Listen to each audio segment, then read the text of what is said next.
literatura en tempos convulsos da man da ciencia e das humanidades. Bien. Este ciclo empezó, recordades, o día 20 de marzo con a presencia de Carlos Taio, seguiu con Albino o pasado mes de abril e rematámoslo hoxe.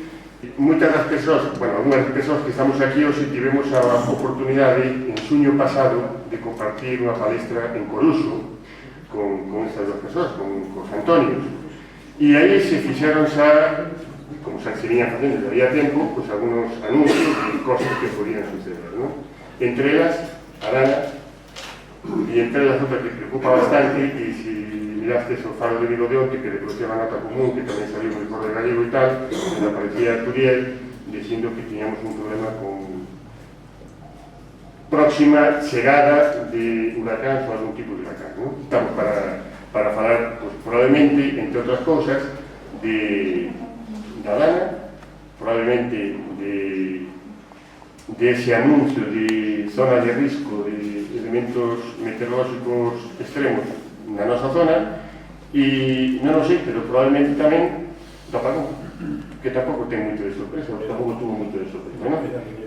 E minería, claro, vamos a falar de minería, e para iso temos a chavala, o xeólogo, que nos vai a contar sobre todo estas cosas, non? Ben, a charla, en principio, chamamos de crise de materiais e transición verde. Crise de materiais é evidente, o de transición verde, eso de pintar as cosas de verde tiene así su aquel, ¿no? Sacaremos a nosas conclusións. Ben, entonces, unha breve presentación destas dos persoas para agilizar, porque seguro que isto se alonga e seguro que temos cosas que contar. Ben, Arizabala, por orden alfabética. Naceu en Vigo, logo se foi a Oviedo a estudiar xeoloxía, era o que quería facer e era a referencia naquele momento, non? Traballou no Centro de Estudios de Experimentación de Obras Públicas, no CELEX. Vou a fazer unha cosa, como todos, e con permiso del tamén, vou a forrar detalles de biográficos e méritos académicos, cosas así. Vou a decir 4 cositas pequenas, vou a saltarme bastantes cosas que teño aquí, xa tiña poucas, pero como vai un pouco tarde. Sobre Arizabala, quero decir, sobre todo, aparte de que podedes consultar o seu blog, que podedes consultar pues, cantidades entradas en YouTube e poner estudiar a Arizabala, eso é unha mezcla explosiva, o sea, sale de todo, e todo merece moito a pena.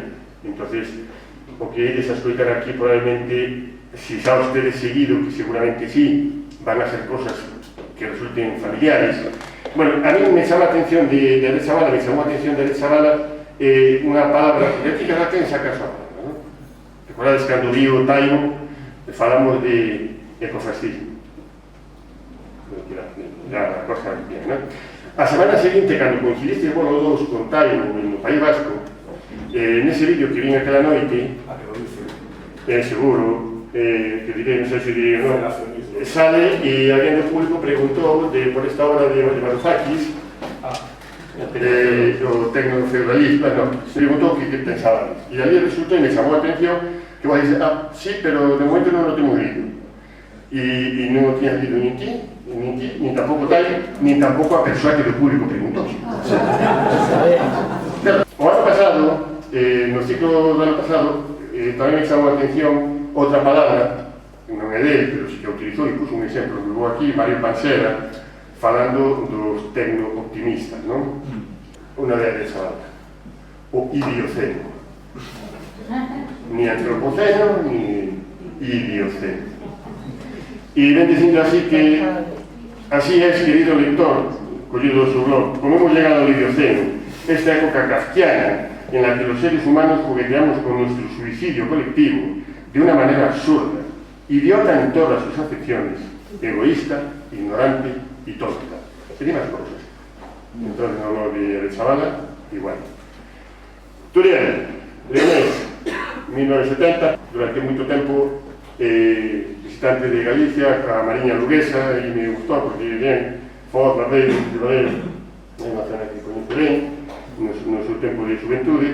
É licenciado en Físicas e Matemáticas, e é doutor en Física, para a Autónoma de Madrid, e non tanto unha palabra, sino un lema que di, e o dirá hoxe, e os que coñecedes o veredo teledor, como científico, el di que o que ofrece son datos e análisis da realidade a partir de observacións, Y cuando dice, bueno, vale, ¿y entonces qué propones como solución? Y bueno, lo de la solución es una cosa tan difícil. Yo estudié física y matemáticas porque eso me parece muy difícil.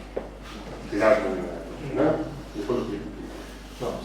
Vale, llama mucho la atención su blog, el Crash Oil, donde podéis explayar a los que se aprenden y se conocen muchas cosas.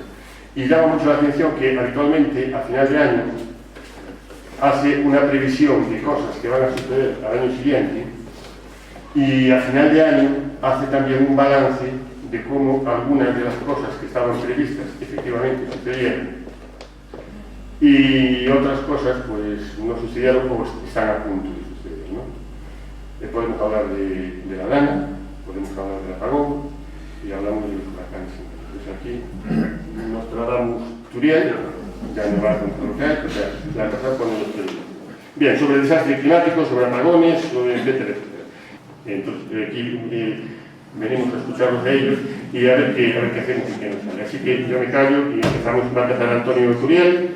Muchísimas gracias por estar aquí y bien.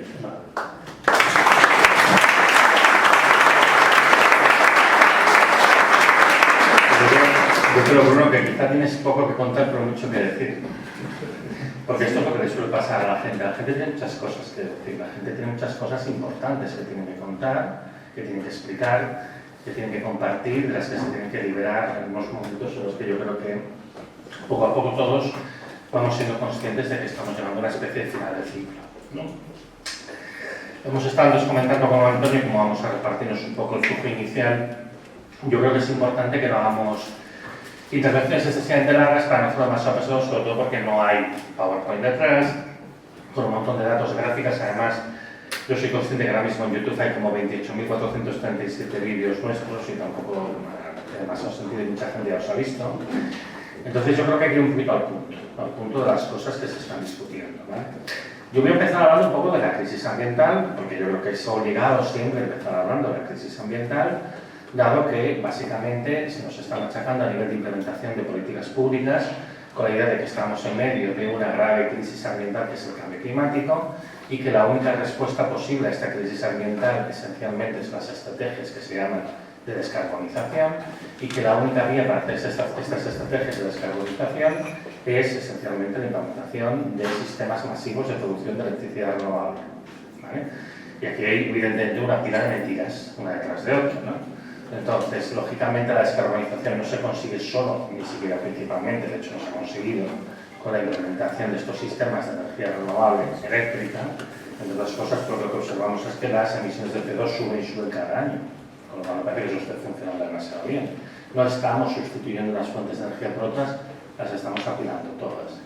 Y tampoco es cierto que, digamos, bueno, pues la descarbonización sea la única manera de luchar contra el cambio climático. Hay muchas otras maneras de luchar, en particular dejando de emitir CO2. Yo creo que esto también sería bastante útil, ¿no?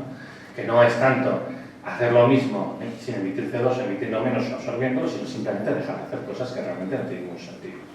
Pero es que además no es verdad que el cambio climático sea el único ni el principal problema ambiental que tenemos. Y eso no quiere decir que el cambio climático no sea un problema grave. Es un problema muy grave y daré algunos detalles que no son conocidos, algunos nuevos de las vorágines a las que estamos ahora metidos, incluso de una pequeña primicia. Porque claro, siempre hay que meter alguna cosa nueva a las charlas con porque si no hasta yo mismo me aburro, ¿no?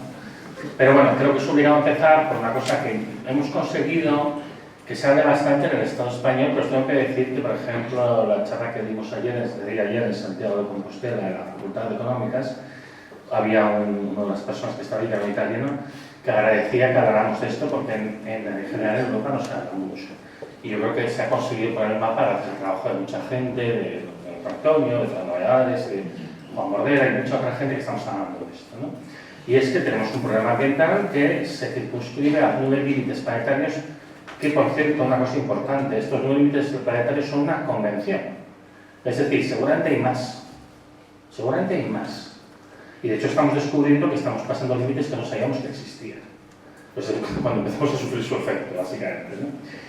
Entonces, estos los límites planetarios es un esfuerzo de conceptualización que se inicia en el Instituto de Resiliencia de Copenhague hace 16 años.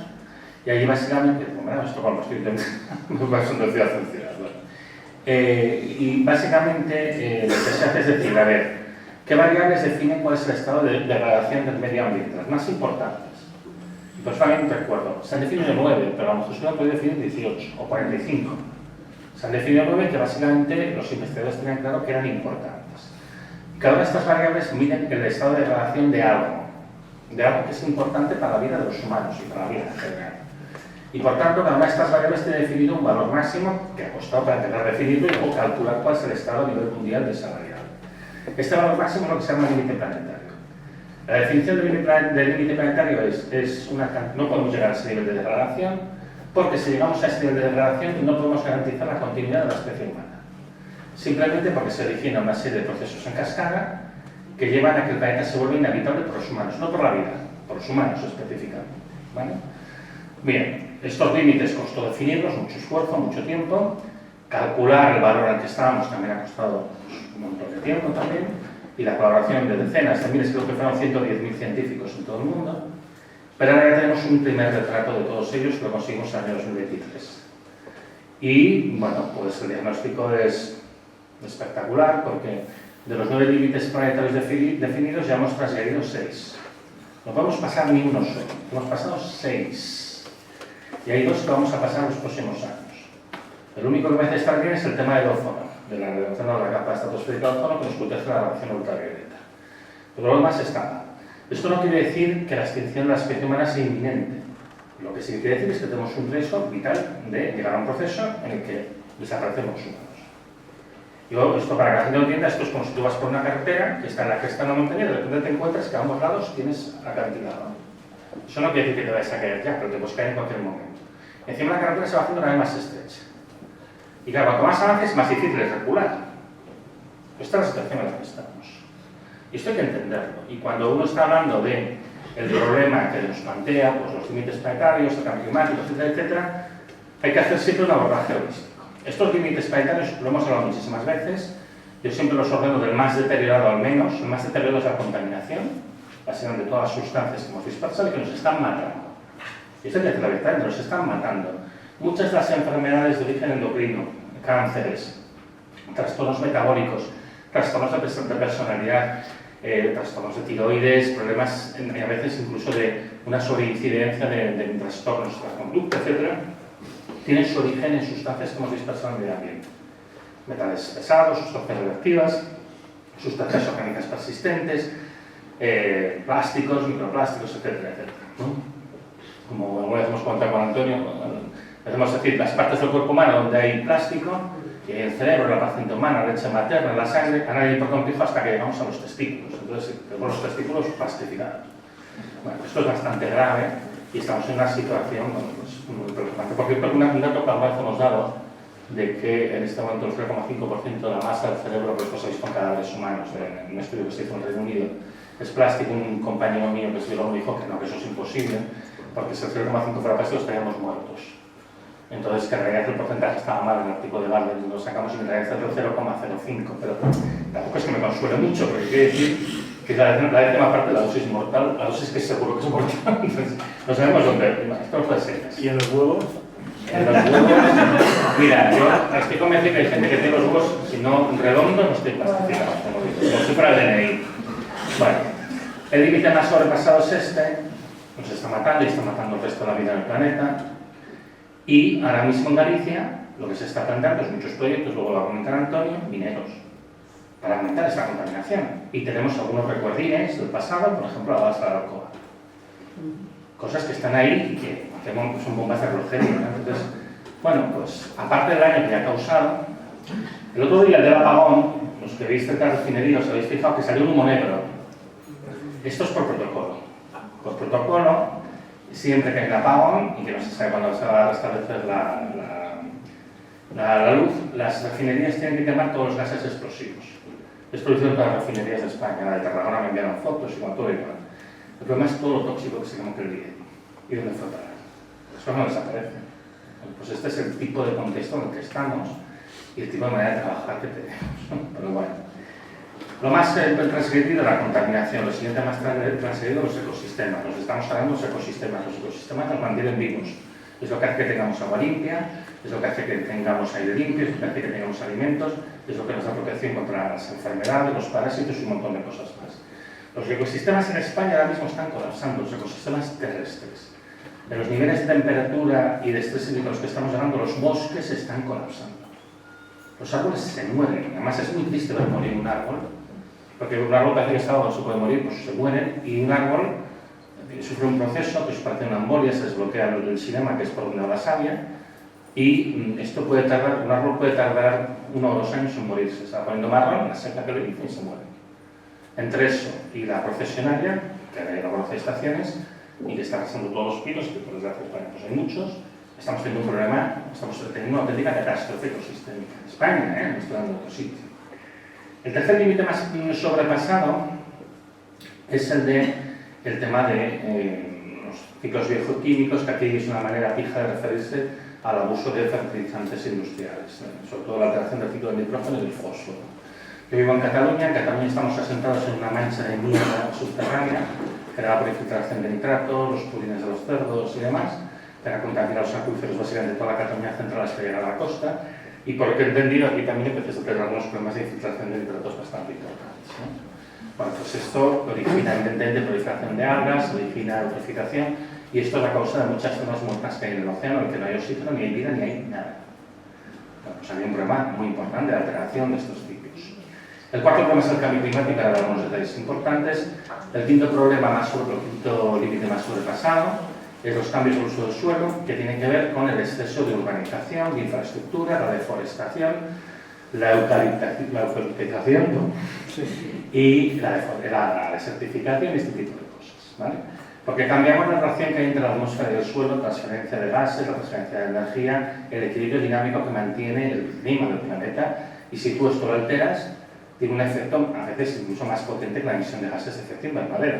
Esto es muy sencillo de entender, quiere decir que al final, si tú tienes un desierto, en el desierto las temperaturas son mucho más extremas y estás originando fenómenos mucho más extremos, aparte de otros problemas como la suspensión de aerosoles. Y el sexto problema, el sexto límite más sobrepasado, es la disponibilidad de agua dulce. Esto os aseguro que en Cataluña ha sido algo muy angustioso en los últimos años, y ahora por cambios que se están produciendo en la regulación atmosférica, es lo que está sufriendo Europa. Europa está sufriendo un proceso severo de temperaturas altas y de sequía. Porque hablando de temperaturas altas, que tiene que ver con el cambio climático, hoy en Sevilla han llegado a 42 grados. Estamos a 29 de mayo, ¿no? Yo cuando era niño esto era la primavera, ¿no? Ahora ya normalizamos, bueno, 42 grados en Sevilla es normal, que es normal para ti. Y desde luego, no sé, si tú eres una normal, a lo mejor para ti es normal, ¿no? Pero claro, si llegamos a 42 grados en Sevilla un 29 de mayo, ¿a qué temperatura vamos a llegar a finales de julio? Bueno, ahora lo contaré. Los dos límites que se pueden sobrepasar en los próximos años son el de la acidificación de los océanos. La tercera parte de las emisiones de CO2 son absorbidas por el agua del mar, y el agua del mar, pues, cuando se combina con el CO2, da ácido carbónico, y eso hace que baje el pH del agua del mar. El pH del agua del mar normalmente está alrededor de 8, el agua del mar es alcalina por la presencia de sales, y los organismos que viven en el mar se han habituado a este medio ligeramente alcalino.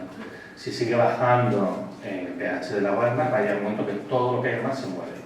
El aumento, o sea, la disminución del pH, en otras cosas, favorece pues, que los corales pierdan sus exoesqueletos. Todo lo que tiene esqueletos calcáreos queda destruido precisamente por este proceso de acidificación. Y es muy desagradable ver pues, cómo se deshacen estrellas de mar o todo, vamos. Entonces, al ritmo que vamos, pues esto es lo que va a pasar. Y el último límite planetario que se va a sobrepasar en los próximos años, como hemos sobrepasado, es el de los aerosoles. Los aerosoles son todas las partículas que hay en suspensión en el aire y que nosotros respiramos. Hay un aerosol muy importante que se emite cuando se queman combustibles fósiles de baja calidad, que es el dióxido de azufre. El dióxido de azufre tiene la desagradable costumbre de combinarse con la humedad ambiental y el ácido sulfúrico, que no es una sustancia muy agradable de respirar y tampoco hay que te caiga encima, ¿no? Y esto es lo que provoca la lluvia ácida, que todos los que somos un poco mayores hemos visto, que es algo también bastante feo, ¿no? Entonces, bueno, pues ahí tenemos un problema también ambiental grave. Por tanto, cuando se hace cualquier planteamiento ambiental, tiene que ser un planteamiento holístico en el que todas las cosas tienen que ver a la vez. No he comentado el cambio climático y os quería comentar algunas cosas. El planeta Tierra, ahora mismo, la temperatura de la capa de aire superficial, el promedio de todo el planeta, que es lo que se toma como referencia, se toma el promedio de todo el planeta de norte a sur, y los últimos 365 días, porque como fluctúa, pues para tener las referencias, toma esa referencia. La temperatura promedio del planeta en el último año y en todo el planeta está ahora mismo 1,7 grados por encima de los niveles preindustriales, que se llama la referencia que se coge por el IPCC, que es el promedio del periodo que va de 1850 al año 1900. ¿Vale?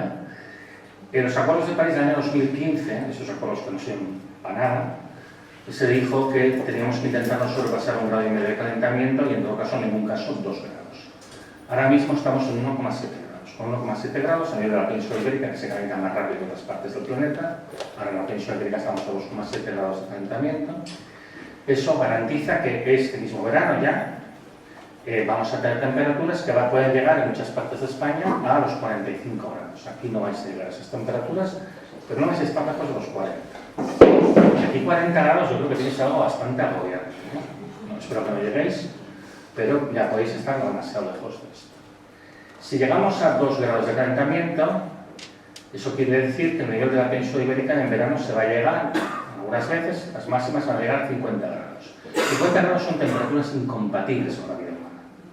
Y claro, no podemos ir todos al Corte Inglés a tener aire acondicionado, pero todo el mundo lo puede tener en casa. Yo el otro día, el día del apagón, pensaba, si esto hubiera pasado en julio.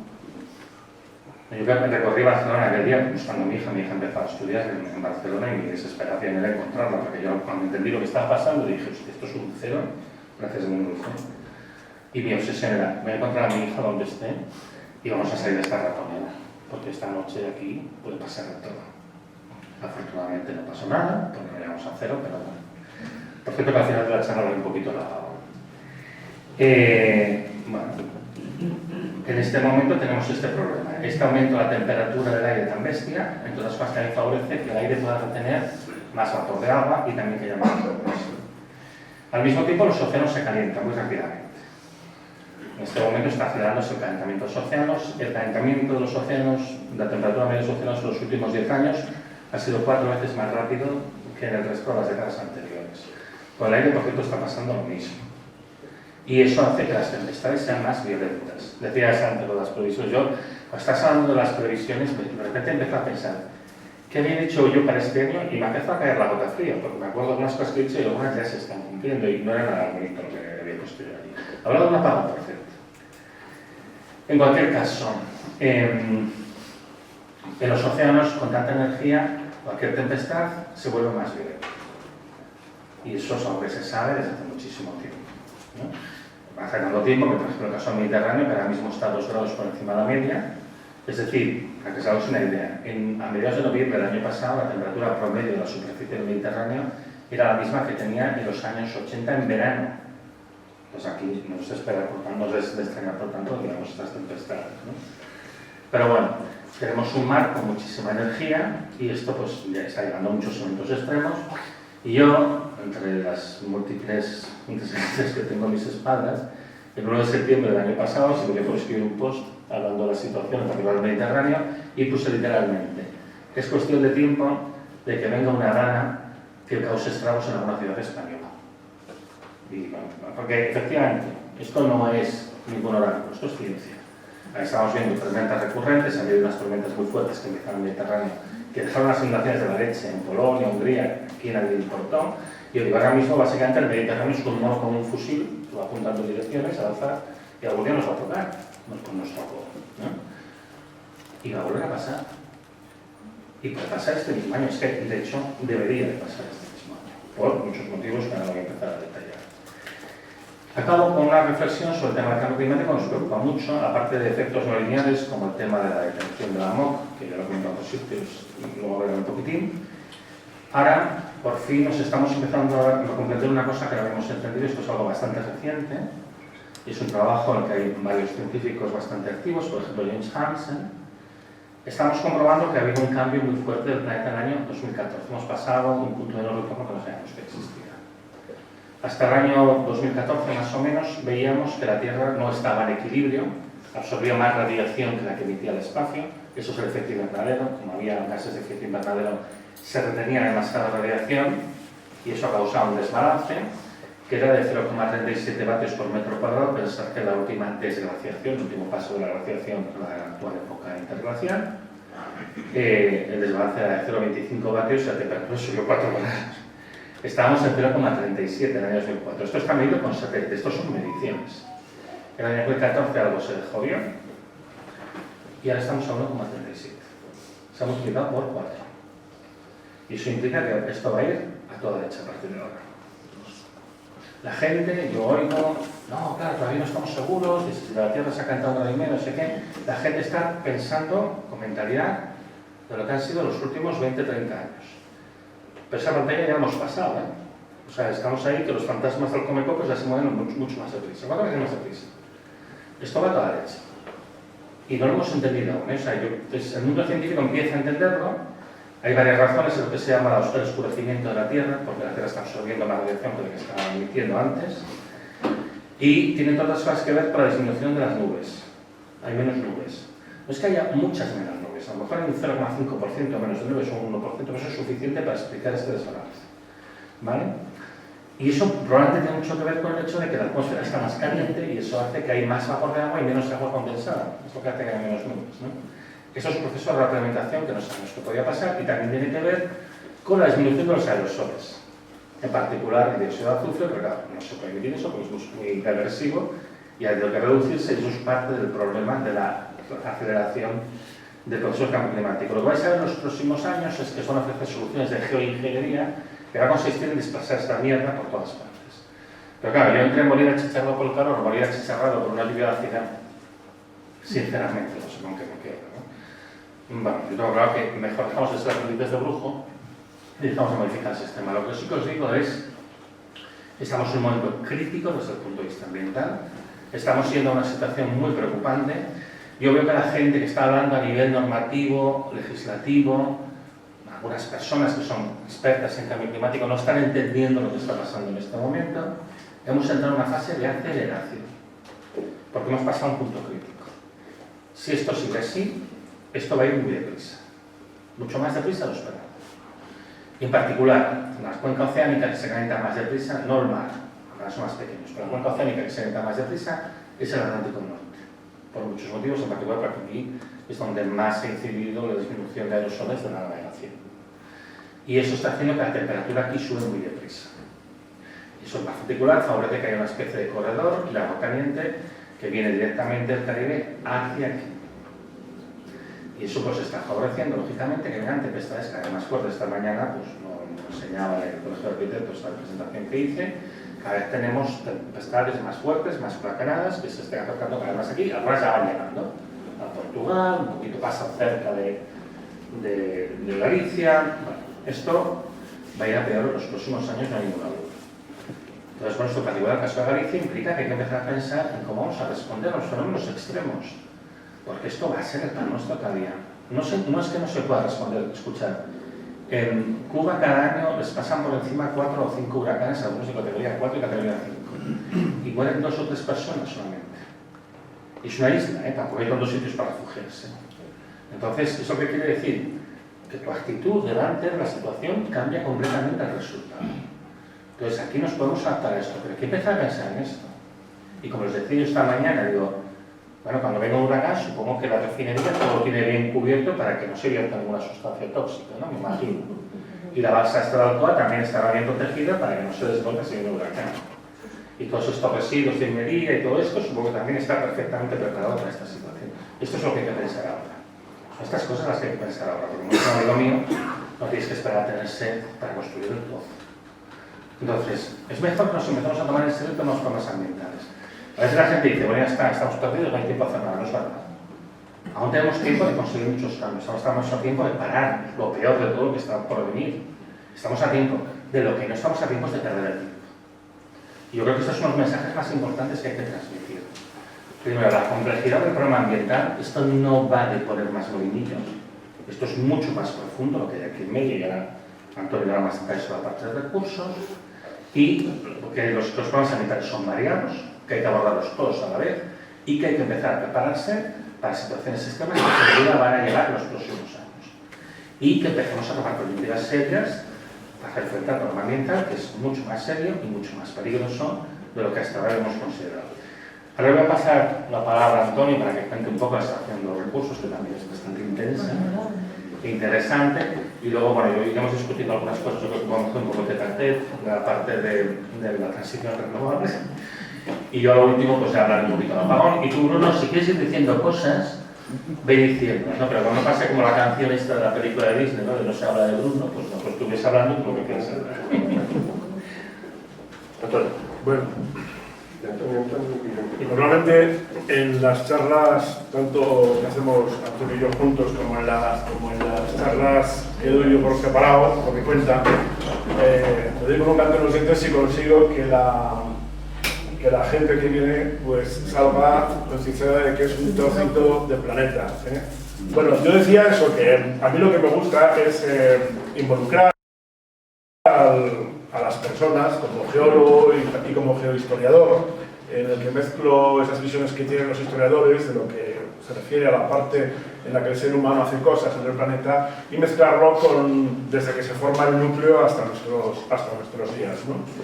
Todo esto dentro de un lapsus de tiempo muy pequeñito que ha sido prácticamente los últimos 150 años este planeta que tiene 4.500 millones de años, ¿no? Hay una serie de procesos en los que aparece la vida, aparece la atmósfera, aparecen muchas cosas, muchas capas, en las que no se nos suele contar cuándo aparece la tecnosfera, cuándo aparece la urbanosfera o cuándo aparece la atmosfera o esfera del conocimiento, ¿no? Como todo esto lo está contado, como decía antes Antonio en muchas charlas, al final lo que llegamos a la conclusión es que nosotros somos unos agentes.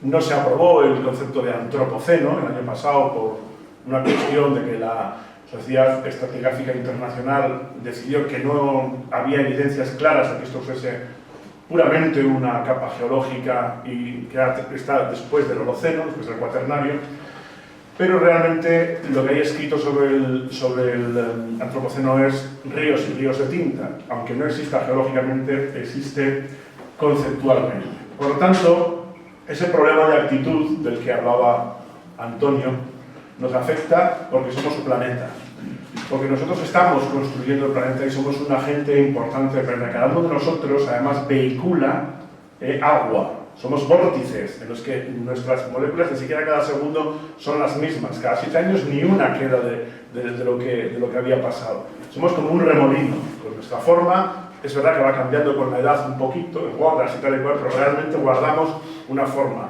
de cosas que entran y salen de nuestro cuerpo, como un remolino en un río, ¿no? Y ahora estamos vehiculando mucha porquería, microplásticos, restos de la minería, etc. Este es el problema de actitud de por qué nosotros formamos parte de este planeta y estamos dentro de esas corrientes, primero naturales, que son por ejemplo el jet stream, otras, o yo que sé, por ejemplo, la corriente del Golfo, de la que hablaba el que viene aquí, y otras artificiales que hemos hecho para abastecer en este momento un territorio, la península ibérica, que tiene una tasa de urbanismo del 80%. Es decir, que solo 2 personas viven en espacios rurales por 8 que vivimos en zonas urbanas, ¿no? La media del mundo ahora mismo es del 70% aproximadamente. Nosotros llevamos 56%.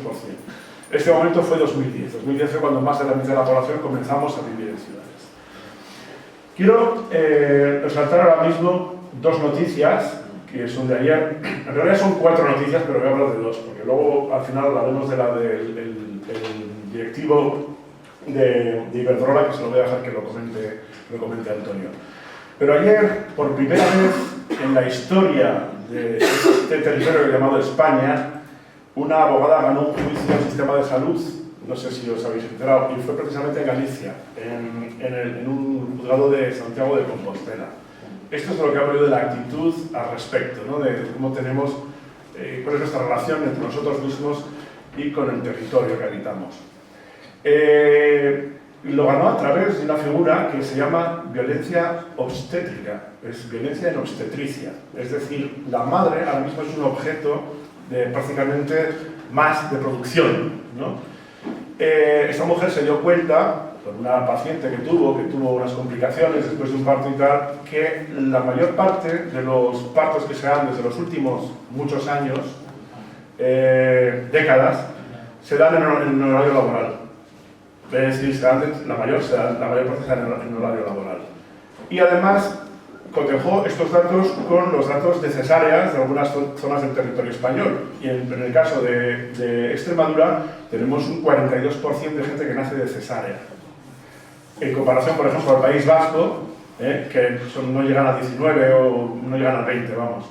Quiere decir que hay un desfase impresionante. O sea, ahora de repente los niños nacen en un horario laboral y además en unas zonas se salen por cesárea más que en otras. Pues bueno, resulta que el sistema capitalista, que busca optimizar todos los recursos, en este caso lo que quiere es que los niños nazcan en horario laboral para no tener, si tú vienes cabrón a las 8 de la mañana o a las 6 de la mañana, a las 4 de la mañana y encima un sábado o un domingo, pues lo que vamos a hacer es coger a esa víctima llamada madre, vamos a cortar, vas a salir y tal. Y resulta que si lo cotejamos también con los datos de las nuevas enfermedades de las que he hablado, muchas de ellas debidas precisamente a que tenemos microplásticos en los cerebros, pero también tenemos muchos más. Por ejemplo, hace muchos años nosotros no íbamos a hablar del Asperger. Ahora hay muchos niños que tienen Asperger. Es que mi niño tiene TDAH, tiene el déficit de no sé qué, no sé cuánto. Claro, el estrés que se pasa por forzar tu nacimiento para que coincida el horario laboral dentro de lo que es el ha provocado todo esto. Bueno, pues así es todo. La transición energética es exactamente igual. Es un problema de actitud. Esa es la noticia que quería comentar para que veáis cuál es nuestra relación con el medio que garantiza nuestra existencia e incluso cómo nos hacemos daño a nosotros mismos. Somos ahora mismo unos observadores pasivos de las semillas que brotan de nuestra propia destrucción que nosotros hemos sembrado. Nosotros, a ver, no tengamos complejo de culpabilidad que no somos comparables a Iberdrola ni a Petronor, Ojo. A ver, hemos participado de la fiesta, pero no nos pongamos a la jo y qué mal y tal, ¿no? Hay mucho que contar aquí también sobre minería, esclavitud y muchas cosas más.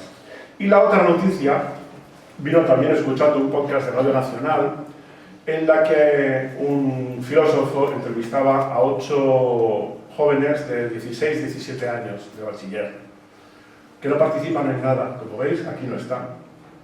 ¿Dónde está la gente joven? Decís, porque aquí la media nuestra es de 200, por lo menos. Y dices, ¿dónde está la gente joven? Es que no se comunica.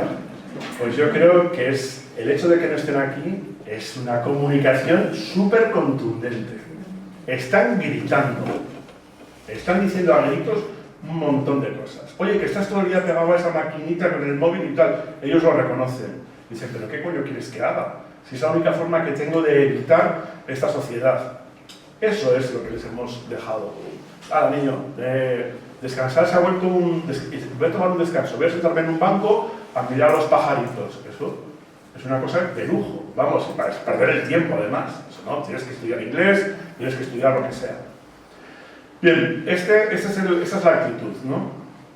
Y respecto a toda la evolución del planeta, con nosotros llegando a este momento que bien podríamos llamar idioceno, esa época en la que la humanidad, como agente geológico, modifica el medio en el que participa y ha estropeado pues, todos los bichitos del suelo de los que comentaba Antonio Turiel. Es uno de los límites traspasados. Nosotros somos animales, mamíferos al fin y al cabo, y necesitamos de todas esas labores de los anfibios, de pequeñas bacterias que las hemos machacado a base de fósforo y de nitrógeno, porque queremos dos o tres cosechas al año, porque lo podemos hacer, porque además con los combustibles fósiles pudimos acelerar, ¿no? la fertilidad a base de volver a los suelos yonkis y a nosotros también. Mucha gente piensa que las lechugas nacen en las estanterías del Gadis o del Eroski, ¿no? O del Alcampo, cuando realmente todo esto es un proceso muy estresado. Hemos querido estresar los suelos y claro, nos ha venido muy bien porque nos hemos multiplicado por 8. Antes de multiplicarnos por 8, para hacer toda esta transición, desde los recursos geológicos que obteníamos, hemos multiplicado por 14 la cantidad de energía que necesitamos para extraerlos. Por ejemplo, a finales del siglo XIX, para sacar una tonelada de cobre, que venían muchas de ellas en titras grandes, casi de cobre puro, que directamente iban a los burros, que tiraban de los carros, y ya se podía refinar. Hoy en día, si multiplicamos esto por 14, tenemos que multiplicar por 14 la cantidad de mena que producimos, la cantidad de desechos que producimos, la cantidad de energía que utilizamos. Estamos triturando cordilleras para hacer esa transición renovable, eléctrica e industrial, porque todo este proceso que se ha centrado en el cambio climático, pero no porque seamos web, sino porque es la nueva burbuja, bueno, una burbuja que ya está estallando, porque ya no tiene más recorrido, necesita de este tipo de minerales. En el caso del cobre, pues para llevar la electricidad de un lado para otro. Pero si nos fijamos en lo que hay dentro de un aerogenerador, tenemos un montón de la tabla periódica de materiales rarísimos. Yo me acuerdo de una persona que está aquí, un amigo mío que está aquí, Ignacio Acuña, el gran pintor Ignacio Acuña, estuvimos una vez a los pies del Gallinero y vimos una sonda, hablo del año 90, 91 o así, una sonda que estaba extrayendo en ese momento para hacer los mapas de donde están pues, todo lo que es la parte pegmatítica de la península ibérica. Ahí están las tierras raras, montánidos, etc. Incluso algunas zonas en las que se está localizando el litio como mineral estratégico. Hace muy poco, el año pasado, salió Ursula von der Leyen a decirnos a todos los europeos que es bueno que empecemos a intentar no depender en ese 95% que dependemos de media de China para todos los minerales para nuestra transición energética, y los chinos todavía se están riendo diciendo que vamos a ser europeos. ¿Os pensáis que vamos a seguir machacando nuestro territorio para que vosotros hagáis una transición verde? El otro día me decía Yario Herrero, estuvimos juntos en una comparecencia en Navarra, que ella en Puerto Rico, no sé si era Puerto Rico o Costa Rica, no sé, algún país de Latinoamérica, veían la transición energética europea con pavor. Sí, Dios mío, que se han puesto a hacer la transición energética los europeos, pobres de nosotros, ¿no? Y ahí es donde podéis encontrar algunos de mis artículos. Por ejemplo, hay uno que os recomiendo que leáis para que veáis el nivel al que hemos llegado, que se titula Las bases geológicas de la guerra y la esclavitud, de la guerra digital y de la esclavitud. Hay una parte de todos estos recursos, llámese petróleo en su momento, carbón en su momento, hablamos de finales del siglo XIX, principios del XX, etc. Todo esto, una parte muy importante, antes todavía de eso, los caballos, antes todavía de eso incluso los elefantes que cruzaron la península ibérica, había una parte importante de todos los recursos de las sociedades que se derivaban a la guerra. Hoy pasa exactamente igual. Hay una parte muy importante de los recursos que se derivan a la guerra. Nuestra transición y transformación digital tiene una parte muy importante que va a la industria de la guerra. Y casualidad, hoy es la industria más bollante. Es decir, ahora mismo los inversores, el sitio que mejor pueden meter pasta para tener beneficios a corto plazo, es todo el sistema de guerra, el armamentístico.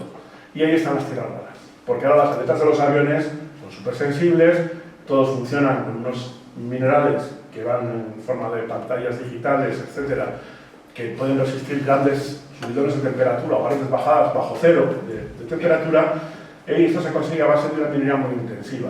¿Cómo la llamamos? La llamamos minería artesanal, eufemísticamente, pero realmente es esclavitud, reconocida por la ONU. Tenemos ahora mismo 50 millones de esclavos en el planeta, trabajando sobre todo en el sector textil, no sabéis quién, un gallo maravilloso, y su hija, y alguno más, y también en el sector minero. En el caso del sector minero, os recomiendo, si queréis ya pues, clavaros ya la daga, que leáis el libro de Cobalto Rojo, publicado por Capital Swing el año pasado. Aquí se describe muy bien cómo los niños de 5 o 6 años, niñas de 5 o 6 años, separan la mena del coltán, de nuestros dispositivos móviles y del armamento de alta precisión que hemos visto en el escaparate de Palestina, cómo es capaz de, con una precisión brutal, cargarse a 4 niños reunidos, descuartizarlos perfecto. Entonces, claro, esto es un escaparate muy bueno para otros niños, para darle trabajo a estos niños de forma artesanal. Estos niños de 5 años, 5 o 6 años, están metidos en aguas tóxicas, que están llenas de porquería, excrementos y además agentes muy ácidos, y están separando esta parte. Luego los niños con O cogen esa parte que han separado las niñas con A de 5 o 6 años y lo llevan en unos saquitos para hacer el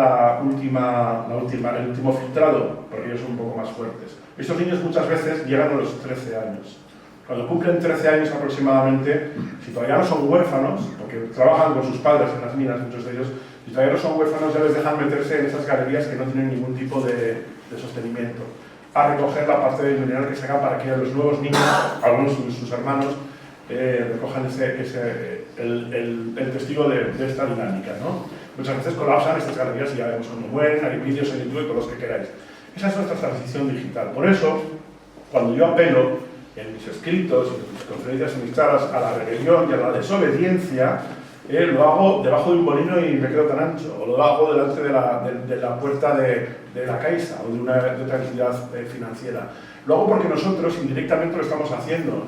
Ahora siempre me surge alguien y me dice, oye, ¿tú qué pasa? ¿Que no utilizas los móviles? Bueno, pues yo ya me busco la vida con los móviles. Sin más, quería deciros que vamos a pasar a este diálogo que os hemos prometido, que la transición digital y la transición energética, de la que hablas, que por cierto, la transición energética no es un concepto científico, por eso ha fracasado. Si queréis ahondar más en el asunto, el último libro de Antonio Turiel, El futuro de Europa, cuenta muy bien, bueno, sobre todo parte ya de la base de que esto está acabado, está finiquitado. Ya, a ver, no van a dejar que reviente como en el 2008 reventó la burbuja inmobiliaria, pero sí van a dejar que vaya reventando poco a poco de una forma casi que pasa desapercibida, porque está reventando. Porque es que no hay materiales geológicos en este planeta, ni en los cercanos, ni hay minería de asteroides, ni minería en Marte para poder hacer todas las pajas mentales que unos psicópatas quieren hacer. Para hacerlo necesitamos esa esclavitud, necesitamos destruir otros cuerpos que están lejos de aquí y otros territorios que están lejos de aquí. Como con eso no tenemos suficiente, Úrsula dice que hay que hacer una minería dentro de lo que es Europa. Y dentro de Europa, por supuesto, quien va a sufrir la minería va a ser las zonas periféricas. Las zonas periféricas es España. Pero dentro de España, las zonas periféricas siempre han sido Galicia, Extremadura, Asturias, etc. Aragón. Es decir, que al final, primero nos ponemos los altos hidroeléctricos, después vienen los eucaliptos, después vienen la minería y luego pues viene pues, el que tenéis viento. Y al final dices, vamos a ver, tenemos que repensar la estructura y la arquitectura de este Estado centralizado. ¿Qué hacen el 15% de la población de la península ibérica metida, 7 millones y pico de personas metidas en un agujerito así en el centro de la península ibérica, que no produce absolutamente nada que pueda garantizar la vida y que necesita todos los días llevar millones de recursos en una nueva corriente con diésel que saca millones de porquerías en otra corriente también hecha con diésel? Corrientes artificiales que se suman a todas las corrientes de las que hablábamos. Y ya para finalizar os digo que ya para lo que decía antes Antonio del tema de los microplásticos que tenemos en el año 2020 los descubrimos en la placenta humana, en 2021 ya aparecieron por los pulmones, en 2022 los encontramos también en la leche materna, ya los niños hacían pis microplástico, mucho más que los niños de hace 10 años, etc. El año pasado, en 2024, aparecieron en los testículos y entonces ya debieron saltar todas las alarmas, pero tampoco saltaron porque en el año 2025, ya hace poco, en enero de 2025, apareció en el cerebro. Entonces, bueno, más o menos, y sin más, venga, Yo quería aprovechar, bueno, aparte para hacer un comentario que me parece relevante. Estamos en Gondomar, un 29 de mayo, hace un calor de la hostia en la sala y ha tenido que haber una mirada. Son de estas reflexiones, ¿no?, que yo creo que conviene de tanto en tanto hacer. Yo ahora voy a hacer una serie de haikus, ¿no? Y espero que Antonio vaya replicando también con los suyos. O sea, yo voy a meter puñales ahora, ¿no? Puñales sobre esta cosa que llama la transición y un poco de estas cosas que no se le pone con.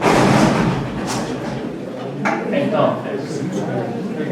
Pero levanta el score, y así. Sí, está más fácil. El año pasado nos pasó lo mismo, era una sauna, aquello. Sí. ¿Y cuándo fue que? Fue junio,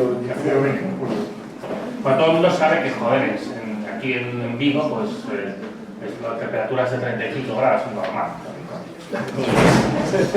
Eso que hay los golpes de calor de Vigo, esto.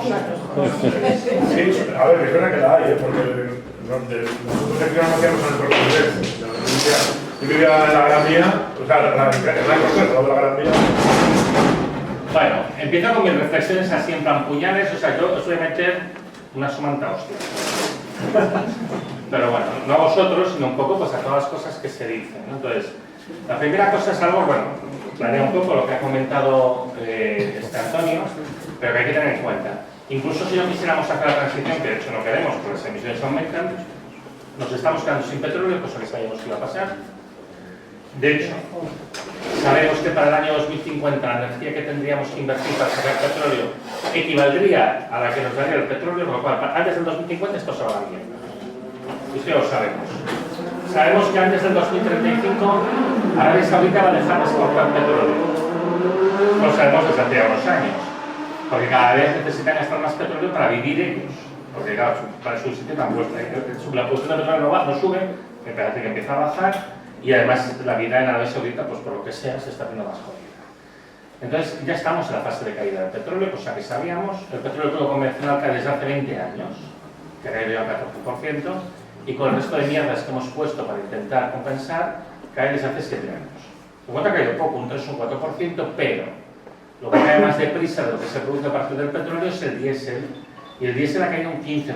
Y en este momento la falta de diésel, como aquí no falta, porque nosotros, los europeos, somos muy listos y arreglamos con todo, estamos haciendo que en los dos sitios falte el doble.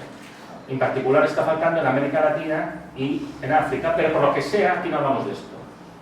Entonces, en Bolivia, por ejemplo, es un país que está colapsando, es un país en el que la gente está huyendo a miles, porque no se pueden distribuir alimentos porque no hay diésel.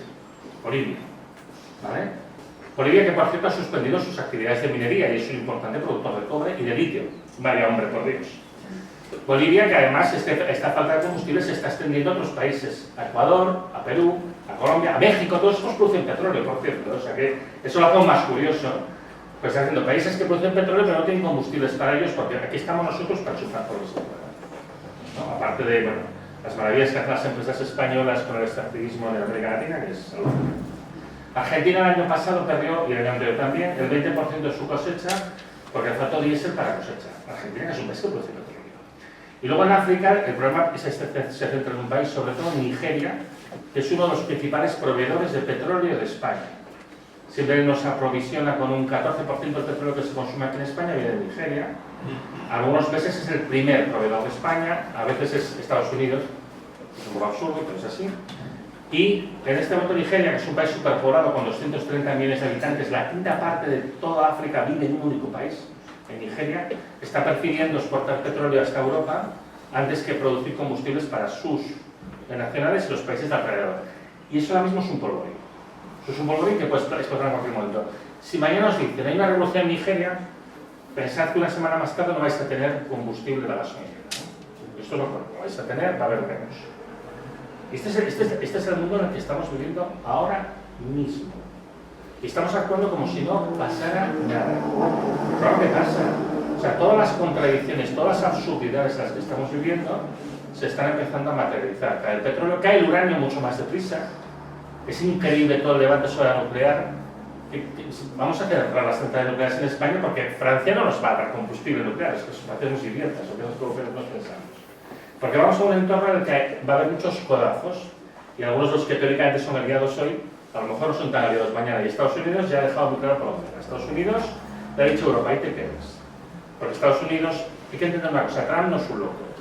Trump es el síntoma de una enfermedad, pero detrás de Trump hay un grupo de gente, un grupo de personas ricas y muy bien informadas que han tomado una decisión sobre el rumbo que tiene que seguir el mundo. Y han decidido, Europa es un lastre, solo consumen, a nosotros nos interesa lo que produce Europa. Y están dejando que Europa caiga. Y Europa va a la deriva. Y Europa va a la guerra. Y esto hay que decirlo, Europa va a la guerra. Todo este énfasis en el rearme que se está haciendo ahora mismo no es para luchar contra Rusia. ¿Qué coño vamos a luchar contra Rusia que tiene armas atómicas? Si Rusia tampoco nos va a atacar, porque aquí también hay armas atómicas. Y además, si Rusia no ha podido con un país de 40 millones de habitantes, va a poder con una Europa de 450 millones de habitantes. Es que es evidente que no, y que gasta mucho más en armamento que ella antes del tema del rearme. Están diciendo ahora que vamos a ir al 5% del PIB entre armamento. Si España hace eso, tenéis que tener en cuenta que el PIB de España es 4 veces sus presupuestos generales. Un 5% del PIB quiere decir un 20% de los presupuestos generales del Estado. Este Estado viviría para alimentar su ejército. Y si tienes un ejército, como es lógico, lo tienes que usar. Y esto hace ya muchos años que se sabe que lo vamos a usar. Era bien la hostia final. Yo, esto se está grabando, pero me da igual, pero ya es igual. Yo hace 11 años estuve en una conferencia que organizó el Club de Roma en Barcelona sobre la geoestrategia de los recursos. Era la época que Rusia había invadido Crimea y demás. Y, bueno, pues nada, hablaba un problema de esto, de cómo vamos a hacer los recursos, que se veía venir que íbamos a tener problemas. ¿Vale? Y al final abrimos el turno de preguntas, que normalmente en aquella época a mí nadie me conocía, y yo hacía la última pregunta y el moderador se enfadaba conmigo y tal. Pero aquel día me hizo falta, porque aquel día entre el público asistente estaba el señor Ernest Maragall, que en aquella época era eurodiputado del PSC. Estaba en Europa y hacía sus cositas cerca de la comisión y demás. Y el hombre nos contó, indignado, yo creo que sinceramente indignado, que en Europa se está contemplando el uso de la fuerza militar para garantizar el acceso a los recursos que íbamos a necesitar. Y estoy seguro que si pensaban eso en el año 2014 no van a pensar de manera muy diferente en el año 2025, porque además quienes pensaban eso no son los títeres que están en la comisión, que solo son representantes de unos poderes económicos que están detrás, que obviamente siguen siendo los mismos. Nos estamos preparando para ir a la guerra a la conquista de África. Yo no sé vosotros, yo no tengo ninguna gana de que maten a mis hijos en una trinchera en Argelia o en Níger para conseguir petróleo, gas o uranio, que evidentemente además, si se consiguiera, quedaría 3, 4 años más. Esto es una mierda. Pero es que aparte de todo es repugnante moralmente. Es repugnante. Pero es que es absurdo. Pero es que además con África tenemos otro problema. Yo digo que con África tenemos dos problemas. Uno, que ya nos conocen. Y segundo, que nos están esperando. Entonces, hay que empezar a pensar de una manera completamente diferente. Y acabo con una última reflexión. Yo en el año 2003 participé en las manifestaciones de no a la guerra. ¿Qué coño está pasando ahora? ¿Por qué nadie llama a una manifestación de no a la guerra? ¿Qué cojones está pasando aquí? Yo no entiendo nada. O sea, aquí, ¿dónde están los partidos que se dicen de izquierda? ¿Qué narices pasa aquí? ¿Dónde estamos? Entonces, no sé, parece que nos dejamos llevar al matadero, ¿no? Esto es como decía Don Elamius, que esta civilización será la primera que no se habrá salvado porque no lo considera económicamente rentable. Yo que no entiendo absolutamente nada, pero pensad por favor en esto, porque ahora mismo me parece que es una de las cosas más preocupantes que tenemos sobre la mesa y no puede ser que esto vaya pasando y no haya una reacción. Tiene que haber una reacción. Porque al final, como esto se ha comentado esta mañana cuando estábamos en la reunión, en la sesión en el Colegio de Arquitectos, lo que ha comentado Begoña de Bernardo de la red de crecimiento, al final esto es una guerra contra la vida, que es lo que dice siempre Yayo Herrero, o sea, la guerra del capital contra la vida. Y es contra todos los frentes. Por eso todas las luchas son luchas comunes, todas las luchas tienen que ver con la defensa de la vida y del territorio. Y tenemos que entender dónde nos estamos metiendo. Nos estamos metiendo en un agujero muy negro y muy feo. Y la única manera para esto la tenemos nosotros en nuestras manos, los ciudadanos, las ciudadanas. Tenemos que decir que no. Tenemos que entender dónde vamos, tenemos que decir que no. Porque ¿qué van a sacrificar? Es que al final, el último extractivismo es el de las personas. Se me ha comido un puñal para acabar. Una cosa que no sé si os habéis fijado, últimamente algunas compañías, creo que Repsol, venden combustibles orgánicos. Combustibles orgánicos. Pero no son biocombustibles. Y esto es muy extraño. Porque ¿qué es eso de combustible orgánico que no es biocombustible? O sea, son combustibles, y dices, pero a ver, si es un combustible derivado de materia vegetal, ¿qué narices es eso? ¿No? Porque será biocombustible, como todo lo que se ha hecho siempre y demás, ¿no? Además, se sabe perfectamente que el biodiesel y el bioetanol tienen una cantidad de energía por litro inferior a la de aquello que se añade, con lo cual la normativa está que obliga a añadir un mínimo 7%, hace que te están vendiendo menos energía por litro, te están tañando un poco. Pero bueno, esto siempre se ha sabido. Sin embargo, estos combustibles orgánicos tienen la misma cantidad de energía que los combustibles, los petrocombustibles de siempre. Y entonces dices, ¿pero cómo narices lo hacen? Y dejo una pequeña reflexión sobre la mesa. La densidad energética de la grasa animal es prácticamente la misma que del queroseno, que del diésel. Así que aquí estoy solo en Madrid. No reáis porque es esto lo que están haciendo. En las refinerías de ahora, cualquier cosa sacan. Siempre se ha podido, esto siempre se ha sabido hacer, siempre se ha podido hacer. Entonces, también eso nos dice, pero ¿cuál es la deriva? Entonces, eso me hace plantear cuál es el último extractivismo. En vez de enterrar a la gente, la vamos a llevar a la refinería, ¿no? Ya lo hacían los nazis. Eso ya lo vio Pink Floyd en 1982 en el muro. ¿No os acordáis del vídeo de We Don't Need No Education? Bueno, iban cayendo los niños ahí. A mí lo que me hace pensar es eso, el Green, porque se están matando los mares y al final, ¿qué haces? Pues alimentas a las personas. Bueno, yo creo que hay muchas cosas sobre las que hay que reflexionar y hay que reflexionar muy profundamente. Y ahora le dejo a Antonio que se despache un par de... No, yo ya lo doy por terminado, de verdad. O sea, no, yo creo que la parte que más técnica, si queréis, es que habíamos hablado de que esto fuese algo más dinámico. ¿Hablan ustedes o que modere aquí? No, yo no sé qué contaros, de momento. Nada que no sepáis. Yo creo que más sobre que hablamos un turnito. Si facedes intervención, por favor, que sean cortas para que sea máis ágil e para poder aproveitar máis o que nos está caído deste lado e non é pouco, non? Porque tú tes palabras, sí? Yo contestaré muy brevemente. A ver, desde el punto de vista técnico, yo siempre lo digo, el problema no es tan complicado como parece. O sea, la mayoría de la energía se malgasta porque tiene sentido en nuestro sistema económico malgastarlo. Con medidas que no son tan disruptivas desde el punto de vista de nuestro día a día, tú puedes fácilmente, en el caso de España, ahorrar un 60% del petróleo que estás consumiendo. Que la gente no vaya a nadie solo en un coche, que no se muevan mercancías arriba y abajo continuamente, en particular las paqueterías y todas estas mierdas. Y luego hay una cosa, que hay datos que conviene recordar, por ejemplo, que dice siempre Carla Riva, el 40% de todo el petróleo del mundo se utiliza para mover petróleo, gas y carbón de un lado para otro. El día que no tienes petróleo, gas y carbón, te das cuenta que tampoco necesitas tanto petróleo, pero lo utilizas para mover eso. Entonces, hay una enorme ineficiencia porque hay un sentido económico en esta ineficiencia. Yo, por ejemplo, cuando veo el PNIEC español, que te dicen, en el año 2050 en España se dedicarán a consumir no sé cuántos gigavatios-horas, porque te están diciendo, es para mantener este tinglado como está, hace falta consumir eso, pero ¿quién ha dicho que hay que mantener el tinglado? La cosa está en los implícitos sobreentendidos. La gente dice, ¿qué solución propones? Cuando dices esto, que esto me lo dijeron el otro día en una charla, dice, está implícito, ¿qué solución propones para seguir como vamos? Yo digo, no hay ninguna. Porque es una contradicción termodinámica. Ahora, si nosotros cambiamos nuestro sistema social y de consumo, hay miles de soluciones, tanto lo técnico como lo organizativo. Yo, por ejemplo, en lo del tema del consumo hay un ejemplo que explico porque yo creo que es muy claro, que es el de la lavadora. Hoy en día, cuando tú compras una lavadora, no son como las que tenían nuestras madres, el fabricante tiene todos los incentivos para que la lavadora se estropee a los 3 años y un día, cuando acabe la garantía, para que tengas que comprar otro. Esto, por cierto, a mí me pasó hace muy poco. Se me rompió la lavadora, vinieron los que son muy majos de la tienda y dice, uy, esto es la goma, una puta goma, Y dices que esta goma te cuesta 180 euros, te sale más a cuenta que una lavadora. Y digo, si es una goma, o sea, no sé dónde, claro, es grande, pero es una goma, coño. Pues tuve que comprar otra lavadora. ¿Cómo se evita esto? Lo de la obsolescencia programada, el malgasto, etc. Es muy sencillo, está más, se ha probado y funciona. Que es, el tío que te vende la lavadora, en vez de vendértela, te la alquila. Y el día que la lavadora no funciona, te tiene que pagar una indemnización. Ya verás tú como el tío te hace una lavadora robusta, fácil de desmontar, fácil de reparar, con piezas fáciles de intercambiar, etc. Bueno, exacto. Esto se sabe hacer, está todo más inventado que la sopa de ajo. Pero hace falta un cambio total de paradigma cultural y sobre todo el sistema económico. Porque al final aquí llamamos a las cosas por su nombre. El problema está en el capitalismo, que necesita crecer para siempre. Y al final hay una cosa que es evidente. Dejemos de buscar héroes individuales, busquemos ciudadanos y ciudadanas, colectivos. Es la única manera de cambiar esta locura.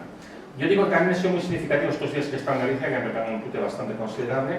Ayer nos recibieron en el Parlamento de Galicia, nos recibieron los distintos grupos parlamentarios para hablar con ellos. Además que yo venía con la red del crecimiento, ¿no? Yo creo que esto es significativo. A lo mejor, como decía Miguel Ancho, pues hace 10 años éramos los locos. Y ahora de repente pues, nos están escuchando, pero no es por hacer, obviamente, pero nos escuchan porque se dan cuenta de que esto no tiene vuelta atrás, que esto se está yendo de las manos, ¿no? Entonces, hay que seguir en esa vía. Y yo insisto, dejemos de buscar héroes. Busquemos ciudadanos y ciudadanas, que esto es lo que realmente hace falta. Y paremos la guerra y paremos todas estas locuras que no nos llevan a ningún lado. Bueno, yo quería apuntalar una cosa aquí. Verás, nosotros tenemos la capacidad de sacarle de quicio a tus señorías en general, ¿no? Sí, da igual que sea en el Senado, que sea en el Parlamento de Navarra, en las Cortes de Aragón. Normalmente hay un sector importante, incluso de las fuerzas progresistas, que les sacamos de quicio. Y bueno, al final acaban siendo, por ejemplo, a mí me preguntan la pregunta, bueno, ¿y usted qué propone? Porque tanto no por aquí, no por allá, no por el otro lado, todo no, es que entonces, ¿qué proponen? Entonces cuando decimos, a ver, yo no tengo nada que proponer, ustedes me han traído aquí, saben cómo me pongo, porque saben lo que debía contar, porque se lo han mirado un poco antes, y saben cuál va a ser la contestación, y al final son ustedes los que tienen que tomar decisiones. Es verdad que se es mejor dirigente, mejor político, cuanto más severas son las condiciones. Porque para hacer las cosas así, como se han hecho siempre, pues ya ponemos a Feijóo, a quien sea. Bueno, pues es lo que hay. Es decir, al final resulta que es complicado el asunto, pero tienden a preguntarnos a nosotros entonces, ¿qué proponemos? Y las propuestas están encima de la mesa desde hace muchos años. Ahí tienes a Taibo, tienes a nosotros mismos. Hablamos de decrecimiento o empobrecimiento. Ustedes han elegido empobrecimiento. Yo se lo digo así, me quedo tan ancho. Lo otro sería, no derivar este saqueo al territorio, a las arcas públicas y a las comunidades para favorecer el crecimiento del bolsillo o de los beneficios de esas empresas que todos conocemos, en las que ustedes tienen consejeros de administración. Y esto no les gusta oír, pero alguien tiene que decírselo. Así como hoy ha pasado una anécdota curiosísima. Le han dicho a Bruno que a ver si van a hacer algo por lo del relleno de Bayona. Y era alguien de Bayona. Y claro, le ha contestado muy bien. ¿Y vosotros qué hacéis? Aquí estamos los protestones oficiales. A mí siempre en Navarra siempre me dicen, Antonio, ¿haces tú esta parte y tal que hay que meterse con las entidades financieras y tal y cual? Y yo encantado, claro, pues a mí ya me colapsaron, ¿qué más me da? Pero lo hago, y lo hago de mil amores, porque es verdad que ellos tienen que estar preocupados también para que el medio en el que ellos también viven no acabe siendo pues un hervidero de avispas, ¿no? Entonces, esto hay que tomar las riendas sociales en todo este asunto, porque tecnología ya sabemos que no hay, y no va a venir los extraterrestres con una nueva tecnología, y si vienen peor para nosotros, porque encima nos reproduciríamos de tal forma que acabaríamos con el planeta y a finales de siglo pues estaría la temperatura 8 grados por encima y dentro de 300 años hirviendo los océanos, si encontramos una fuente de energía limpia, eterna, barata y que funcione siempre. Es decir, que tampoco es bueno que lo encontremos. Para de chavala, ¿qué va a pasar, qué van a hacer nuestros hijos cuando el hormigón que nos rodea aquí en Galicia caduque? Y para Turiel, ¿qué se habla en tu instituto de lo que pasa en nuestras rías? Que el marisco, la cría de marisco muere, no se muere el alga japonesa. A ver, qué pena que no haya podido venir hoy Jesús Gago Piñeiro, que no sé si le conocéis. Acabo de hablar con él antes de la y está en Villagarcía, no ha podido venir. Jesús Gago Piñeiro lleva todo el tema del marisco de las rías y la contaminación por microplásticos y todos los impactos de la temperatura. Y, por cierto, está el agua buenísima hoy. Eso es el anuncio de lo que viene detrás, ¿no? Bueno, el hormigón, vamos a ver. Hay una propuesta emergente que crece a una buena velocidad que yo creo que todos conocéis, que es la arquitectura de madera, es sostenible, etc., ¿no? Entonces, bueno, ya hay unas tecnologías muy buenas de cómo poner maderas con una serie de planchas armadas, etcétera, que puedes hacer edificios, y hay edificios hechos de muchas plantas, hablamos de 8, 9, 10 plantas, hechas con madera. Y hay un proyecto piloto que duró 4 años, al que yo siempre hablo, que fue Lugo Biodinámico, de la Comunidad Europea, con participación de la Universidad Complutense, de la Universidad de Santiago, etc. Buscad en Google Lugo Biodinámico y veréis cómo el hormigón, que está condenado porque era un objeto de usar y tirar, como las maquinillas de afeitar, responde a la misma mentalidad de la que hablaba Antonio, de hacer pues, un teléfono móvil que casque exactamente a los 2 años a través del sistema operativo o a través del propio hardware. ¿Para qué? Pues para que te compres el siguiente, o la lavadora, o todo, o el coche. Yo tengo un coche del año 96 que es de valorización para durar, y todavía paso las ITVs y me va de maravilla. Y mi huella de carbono es bajísima. Y no os cuento ya con esto porque los hago yo, pero ya es otra historia. Realmente, o sea, existe, el día que estábamos dando la charla en Bilbao, existía una red que se acaba de montar y registrar en Países Bajos, de frikis como yo, que nos dedicamos a arreglar objetos electrónicos. Y entonces, si tú tenías cerca, pues Rotterdam, no, pues aquí hay este y cargar el teléfono. Y de hecho sacaron una marca modular, de tal forma que puedes cambiar la cámara, la batería, el microchip, todo lo que sea, ¿no? Y eso es una forma de diseño muy acorde pues, con el futuro, pero no está enfocado hacia las ganancias a lo bestia. El hormigón armado es un producto hijo del capitalismo, aunque también se extendió por los países comunistas porque salía de la misma rama. Es una mala copia de los procesos de erosión, transporte y sedimentación que crean una roca artificial que dio cobijo a mucha gente. Nosotros ahora mismo estamos debajo de una estructura de hormigón como el 75% o 3 de cada 4 personas de este planeta. El hormigón armado no tiene 100 años, tiene un siglo, desde que se implantó. A principios del siglo XX, el año 1900, justo cuando empieza ya desarrollada la revolución industrial, el hormigón supone aproximadamente un 2% del peso de toda la materia artificial y viva del planeta. En 120 años, en el año 2020, donde pasamos otro gran Ecuador, en ese momento el hormigón armado es el 80% de las cosas artificiales. Ahí incluimos plásticos, asfalto, vidrio, etcétera, para la construcción de nuestra urbanosfera. En este momento, en 2020, todos los árboles, todas las bacterias, nuestros cuerpos, animales domésticos y salvajes pesan tanto, la materia viva, como el hormigón armado y todos los objetos artificiales hechos por el ser humano. Es 2020 en ese momento. Pasó de ser un 2% en el año 1900 a ser exactamente lo mismo que toda la materia viva del planeta. Bosques, selvas, bacterias, todo. Pesa lo mismo. Aquí hay una gran diferencia. Desde hace 4.000 millones de años, la materia viva ha demostrado que es capaz de regenerarse a sí misma. Puede tener vida y ahí tenéis el caso, en el caso de las hembras, son capaces de volver a tener descendencia.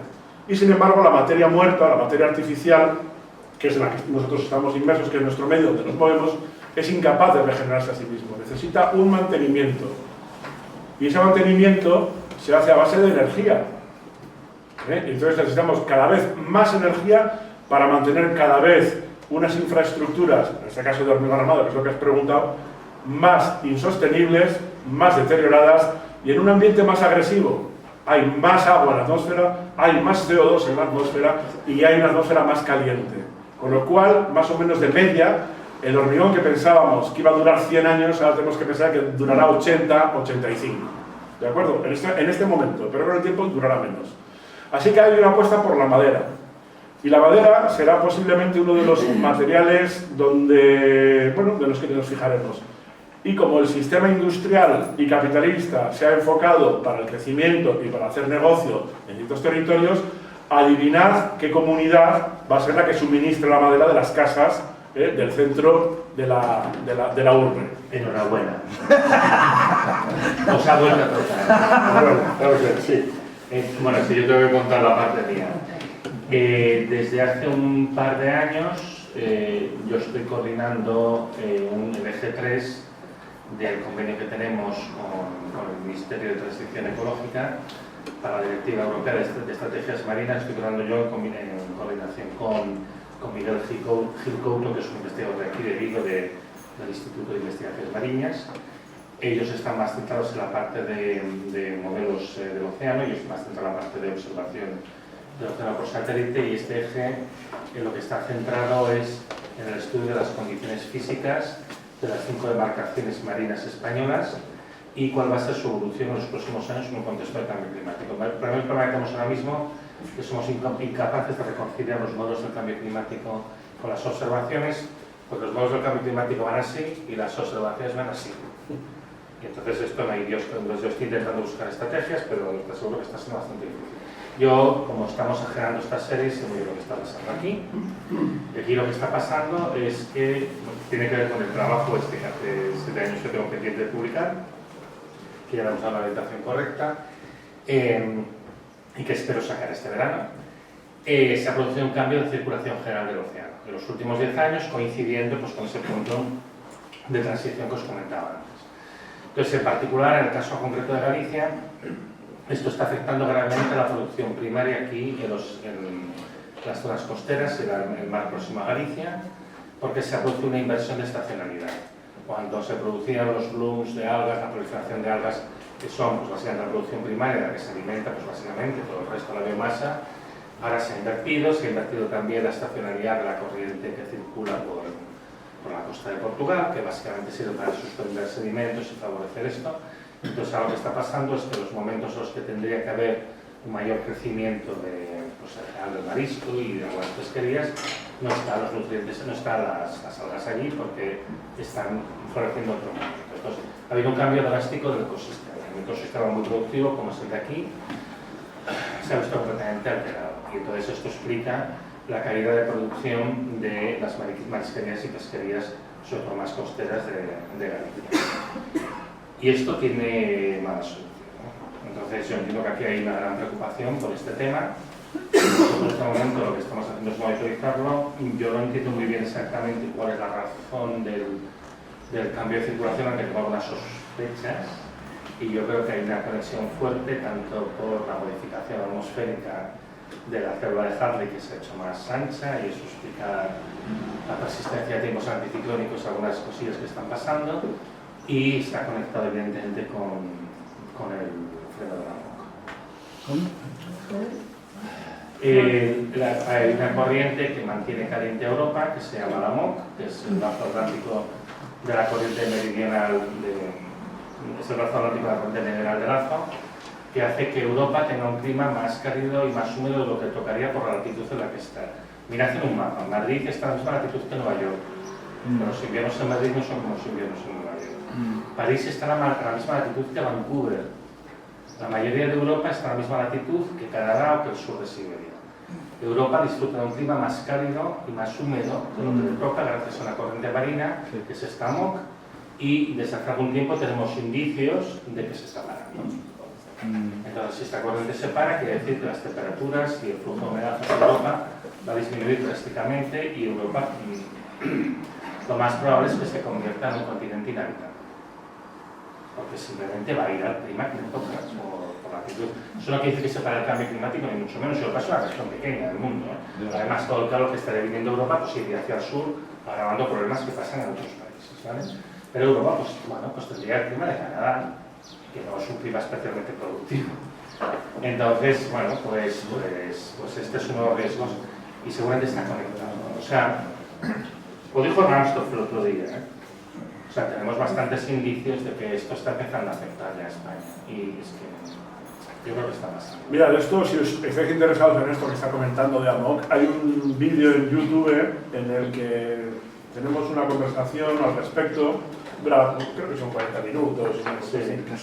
Y hablamos de esto precisamente con mucho detalle, sin ser excesivamente técnicos, ¿eh? Que fue una propuesta que nos hizo un movimiento de León, ¿no? Eran los de León. Sí, los de León.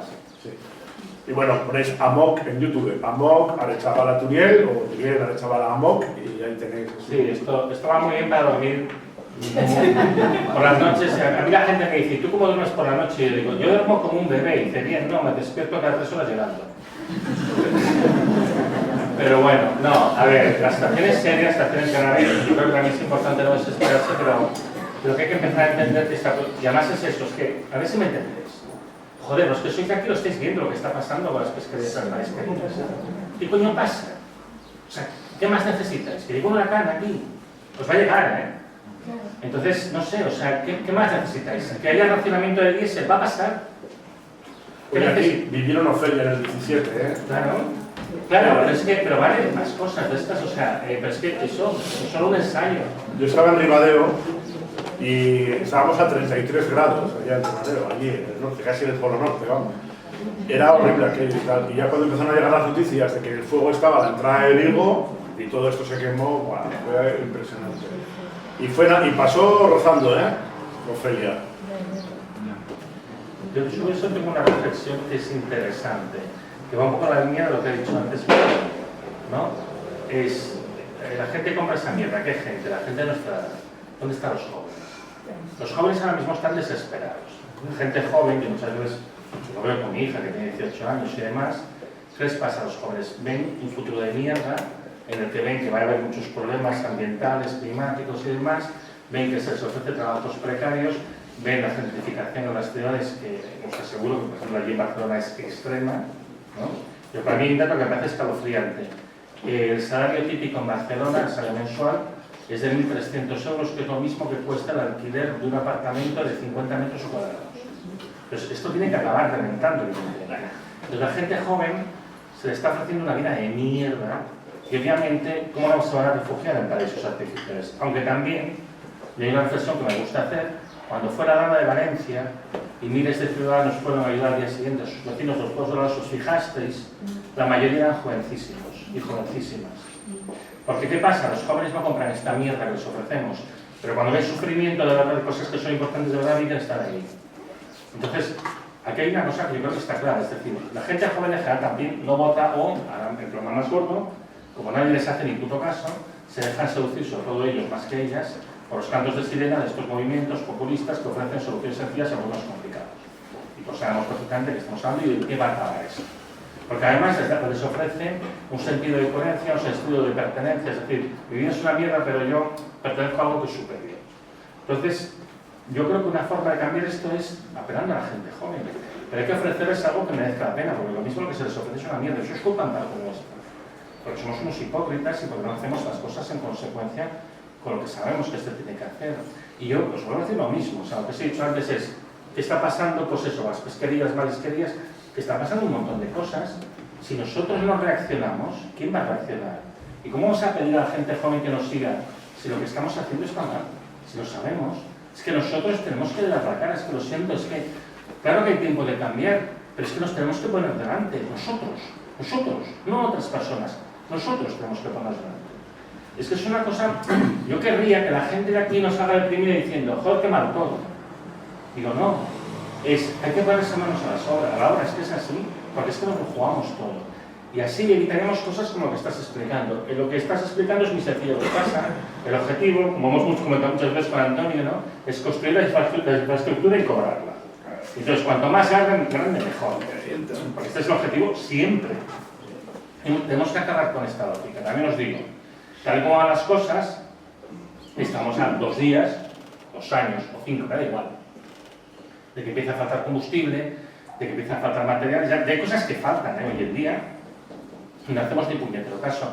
Los que tengáis la mala suerte de depender de algunos fármacos, gente en mi familia, pues por desgracia depende de ellos, tenéis que saber que ahora mismo en España, igual que en otros países de Europa, hay 1000 especialidades farmacéuticas que habitualmente tienen problemas de suministro en las farmacias. Por ejemplo, bolsas de orina, cosas así. Esto está siendo un problema generalizado desde hace ya unos años. ¿Qué más necesitamos para reaccionar? O sea, nos tenemos que sentir interpelados. No puede ser nada más personal. Entonces, además, ¿qué vamos a comer? Sabéis que ahora mismo en el mundo hay un problema con la producción de grano, porque está habiendo unas cosechas horribles en Europa, en Rusia, los sitios que producen más grano. En Japón no tienen arroz. Acaba de emitir el ministro de Agricultura porque se permitió un comentario jocoso sobre esto. Está faltando arroz en toda la parte de Asia. ¿Dónde estamos yendo? Entonces, hay que reaccionar, es que hay que reaccionar, pero esto nos interpela a todos y a cada uno de nosotros y de nosotras. Esto va con nosotros. Y además, si no lo hacemos por nosotros, hagámoslo por nuestros hijos. Que eso es lo que ellos además nos están pidiendo. Nos están pidiendo que demos la cara. Que nos la partan probablemente, pero bueno, pero es que aquí estamos para eso. No, a ver, yo en este aspecto soy muy optimista, aunque sé que Antonio se pone así, pero es optimista también. Sí, mucho. Sí, no, digo que sí, que es verdad, que somos optimistas los dos, eso es verdad. Yo os voy a contar que cuando he visto lo que ha comentado él, en verdad lo he visto después de los terremotos de Lorca, lo he visto en las inundaciones del año 2019 en Tafalla, allí en Navarra, lo he visto en Italia, lo he visto en muchos sitios. Cuando hay una catástrofe de verdad, la gente se vuelca. Tenemos ahí en nuestro cerebro una cosa ahí muy para dentro de la cebolla, que tiene una palabra muy bonita en euskera, que es auzolan, que es la ayuda mutua, el trabajo vecinal, el sacar adelante, ¿no? Y hay ejemplos históricos buenísimos. Vosotros que sois muy jóvenes igual no os acordáis, pero en el año 83 hubo unas inundaciones en Bilbao, que, bueno, aparte de que hubo muchos muertos y tal, arrasó la ciudad y fue el colmo, fue la gota que colmó el vaso, y a partir de ahí se produjo lo que se llama en urbanismo como el efecto Bilbao. Cambió completamente la ciudad.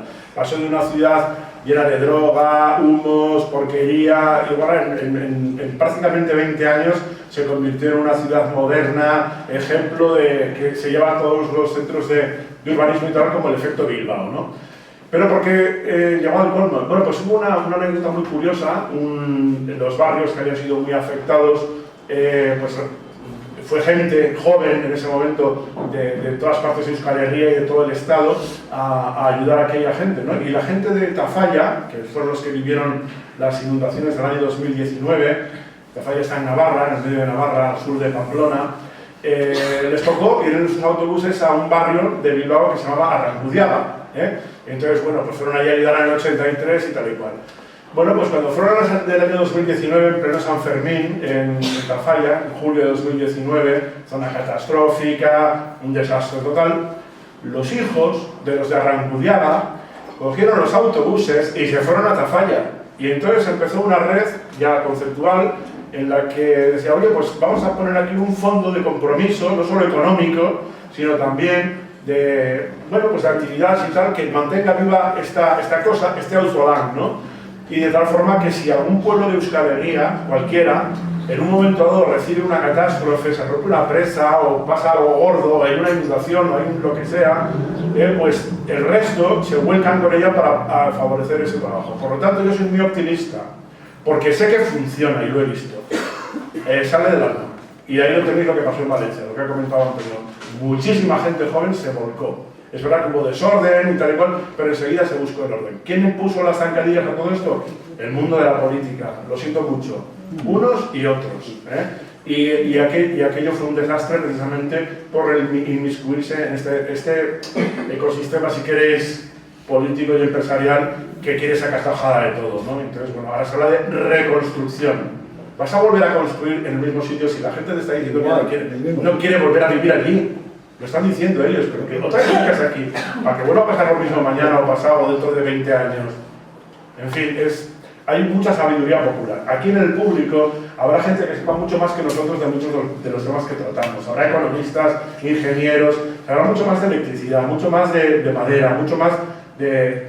En fin, yo creo que la sabiduría popular se está subestimando desde las instituciones, o se la quiere acallar, como también acallamos muchas de las ideas frescas que tienen los jóvenes. Es alucinante si les escuchamos un poco a los chavales de 16, 17 años, alucinas cómo piensan, alucinas. Lo que pasa es que para nosotros es un pensamiento no utilita, no es útil. Ellos piensan a vivirse en los mundos del Yuppie, el mundo no es así. Y les obligamos a hacerse adultos de una forma prácticamente como les obligamos a nacer al 42% a través de la cesárea para que coincida en el horario laboral, ¿no?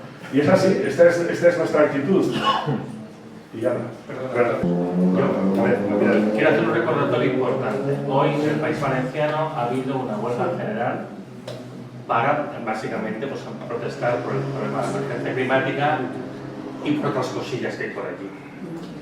Mirad, son las 10:10, esto, como vedes, é un éxito o formato, funciona moi ben.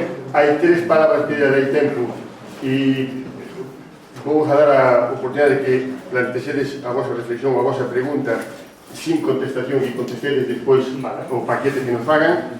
É unha pena, pero o tempo é o tempo que se nos acaba. Como vedes, perdono vos hoxe a miña intervención, non me interesa, non quito nada aquí. Entonces, por apurar, empezando da miña esquerda a miña dereita, Gustavo, Juan e Lucía, tedes a palabra pedida, non sei se hai alguna máis interesada, ou 4. Bueno, vale. Hai bastante. Entón, facedes as vos reflexións seguidas e pensade vos con a síntese do que vayamos a escoitar, vale? Porque é probable que as argumentos que se repitan o que existen tamén. Gustavo. Sí, dos preguntas súper cortas y directas. Gracias, Gustavo. Juan.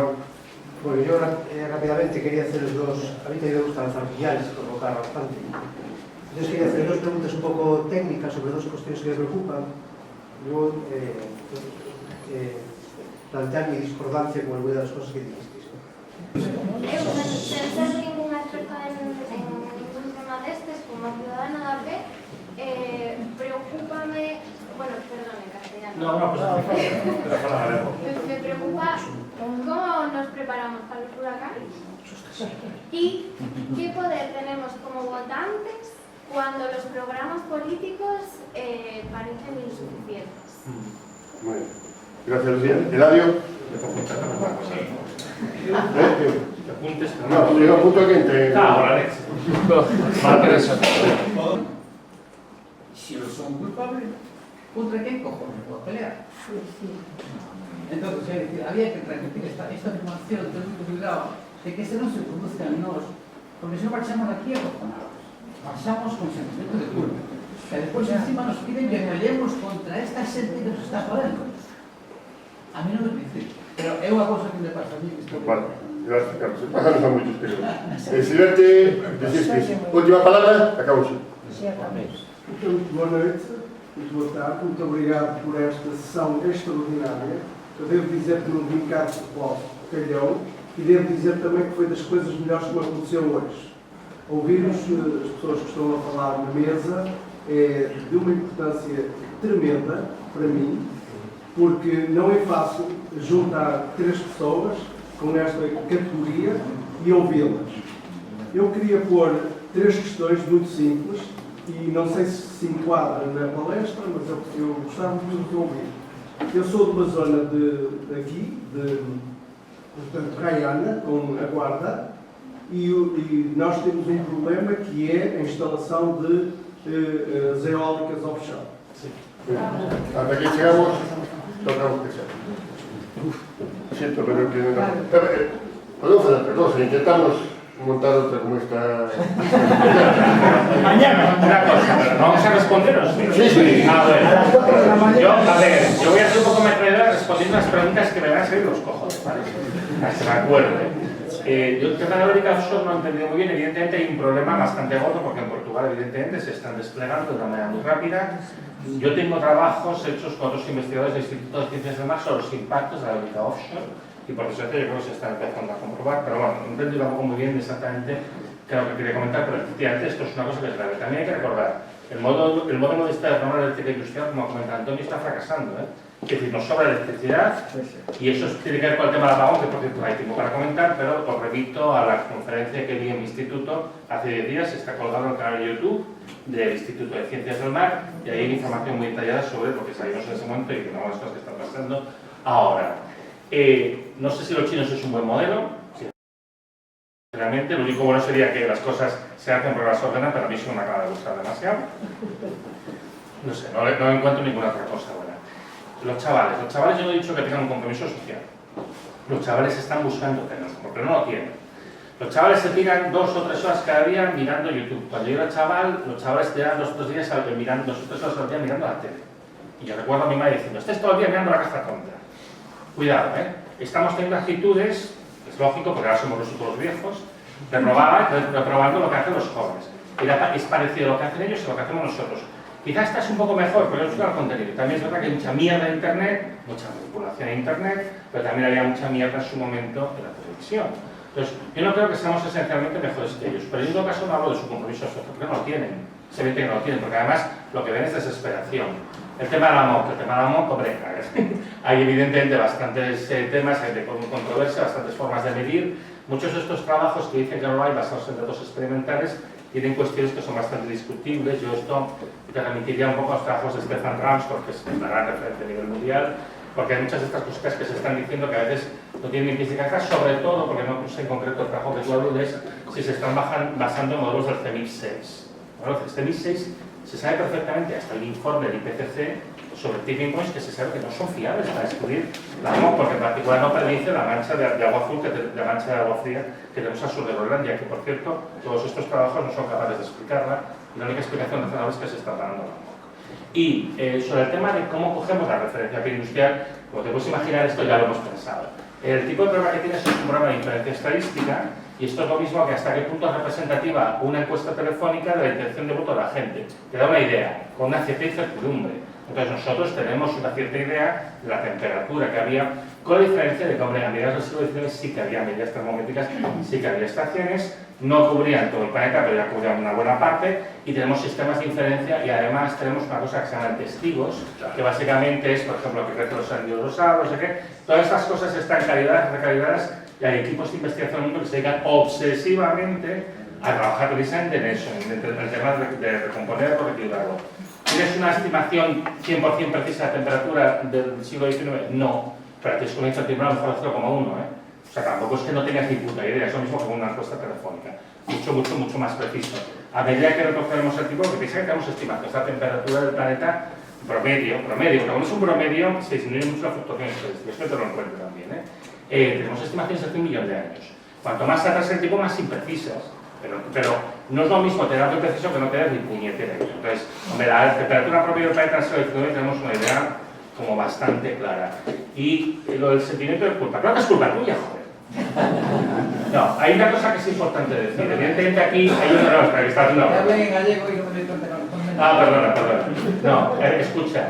Evidentemente esto es un poco un ametrallamiento de datos, ¿vale? La culpa no es tuya, coño. La culpa es ni de ninguno de nosotros. Nosotros nos hemos visto inmersos en una situación que nos arrastra.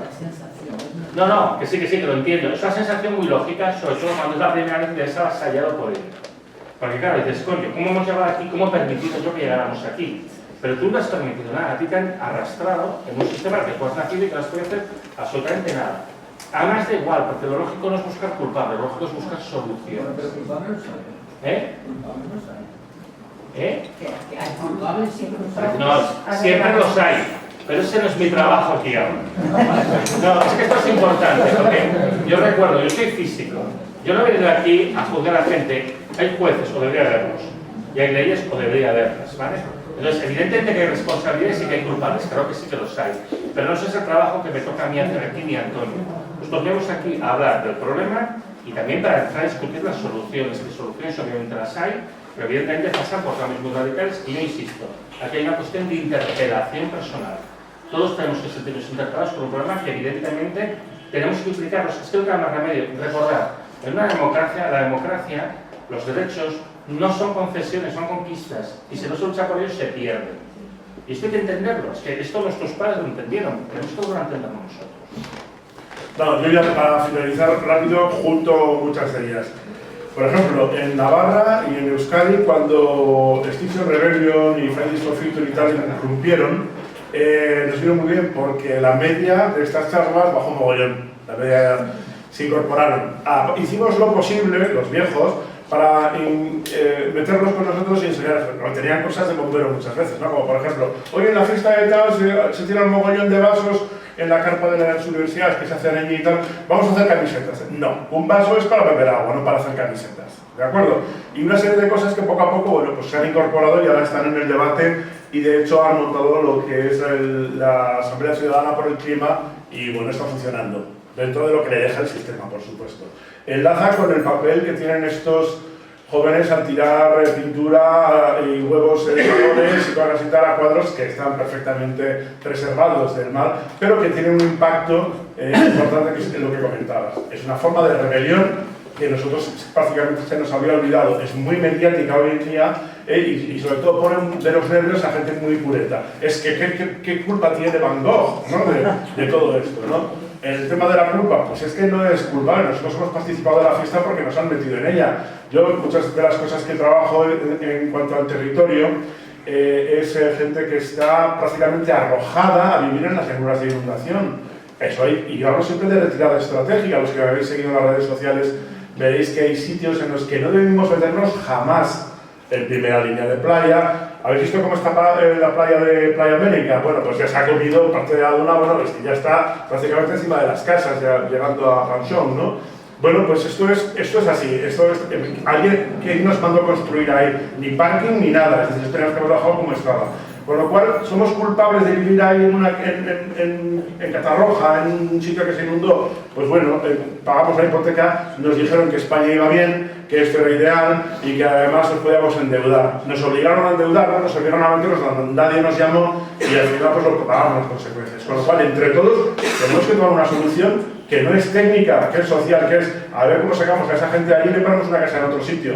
Y hay que pagarlo. En vez de pagar guerras y un 5% del PIB para matar niños en Palestina, podemos meter ese dinero para sacar a esta gente de ese sitio, que es nosotros sus compatriotas. Bravo.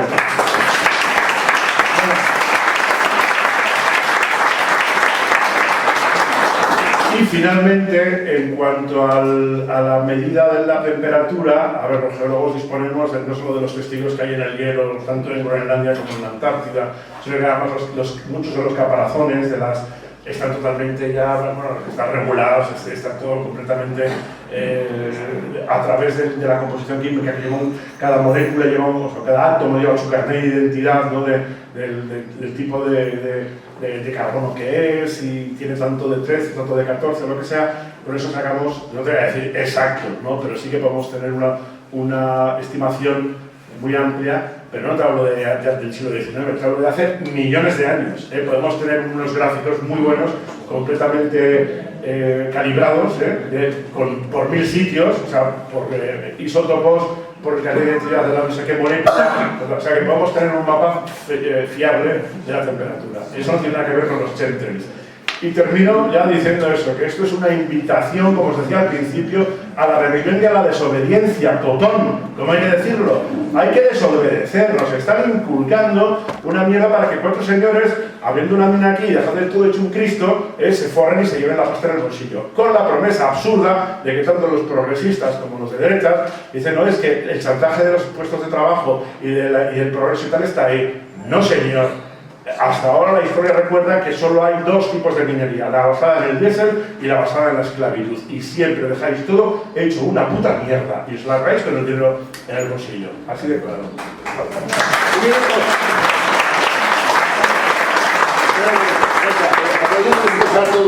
Bien, 2 minutos, son las 10, que os va muy tarde y tenemos una cosa pendiente. Antonio, ¿tienes 2 minutos? ¿O 3? Para explicarnos, para que lo entendamos como si tuviéramos 4 años. Traigan un niño de 4 años y explícanos todo a cabo. Bueno, a ver, iré rápido. Yo he dicho que está la charla en... Yo no me lo sé y mi próstata me dice que pasa. A ver, yo lo voy a explicar rápido. Voy a simplificar muchísimos detalles y más detalles que tiene la charla y demás. A ver, los problemas con la red eléctrica española empiezan por lo menos a las 12 de la mañana. No tenemos acceso a muchas telemetrías, pero lo que estamos viendo es unas fluctuaciones ya importantes en la frecuencia. Ahora se está comentando el problema de la sobretensión y precisamente el intercambio que ha habido entre Beatriz Corredor y el directivo de Iberdrola. Está claro que Red Eléctrica le pidió a Iberdrola que activase las centrales de gas de ciclo combinado. En España, por culpa de la aplicación de la directiva europea que fija el precio del mercado marginalista, hay una aberración, y es que el precio máximo de la electricidad marca el precio de toda la electricidad. Entonces hay momentos en los que la electricidad se vende a 0 euros o incluso negativa, porque realmente no hay tanta demanda de electricidad y se paga a las empresas para que se lleve la electricidad con un turno extra o lo que sea. Entonces, en el momento del apagón, España estaba produciendo, me parece que eran unos 34 gigavatios, 25 gigavatios eran para consumo interno, 4,5 eran para exportaciones. Portugal, Marruecos y Francia estaban importando a lo bestia, porque la electricidad no es que salía gratis, es que les pagábamos porque se llevara. Alguien puede preguntarse, ¿tú crees que Iberdrola va a perder dinero? No, Iberdrola no pierde dinero porque ellos tienen PPAs, que son PPAs, Purchase Power, Purchase Agreement, son acuerdos que se pusieron en su momento para incentivar la introducción de energía renovable, y lo que hace es que hay un precio garantizado que lo paga el Estado, es decir, lo pagáis todos los que estamos aquí, ¿vale? Con lo cual nosotros estábamos dando la electricidad no solo gratis, sino pagando a Francia por toda la parte de la que consumen, a Francia, Portugal y a Marruecos, y encima les pagamos todos nosotros, ¿vale? Y Iberdrola, evidentemente, cobrará tan tranquilos. Pero claro, ese entorno de precios tan jodido, lo que son las centrales de gas de ciclo combinado están algunas en parada total, con lo cual para activarlas es 1 hora y media, y hay un problema conocido de la red europea desde hace tiempo, y es se ha introducido de una manera desordenada toda la energía renovable, y eso genera que esta red no es capaz de absorber inestabilidades cuando se produce. La renovable no genera inestabilidad, pero no se adapta a ella, y el problema es una red grande y compleja como la española, pues a veces pasan por 1000 motivos.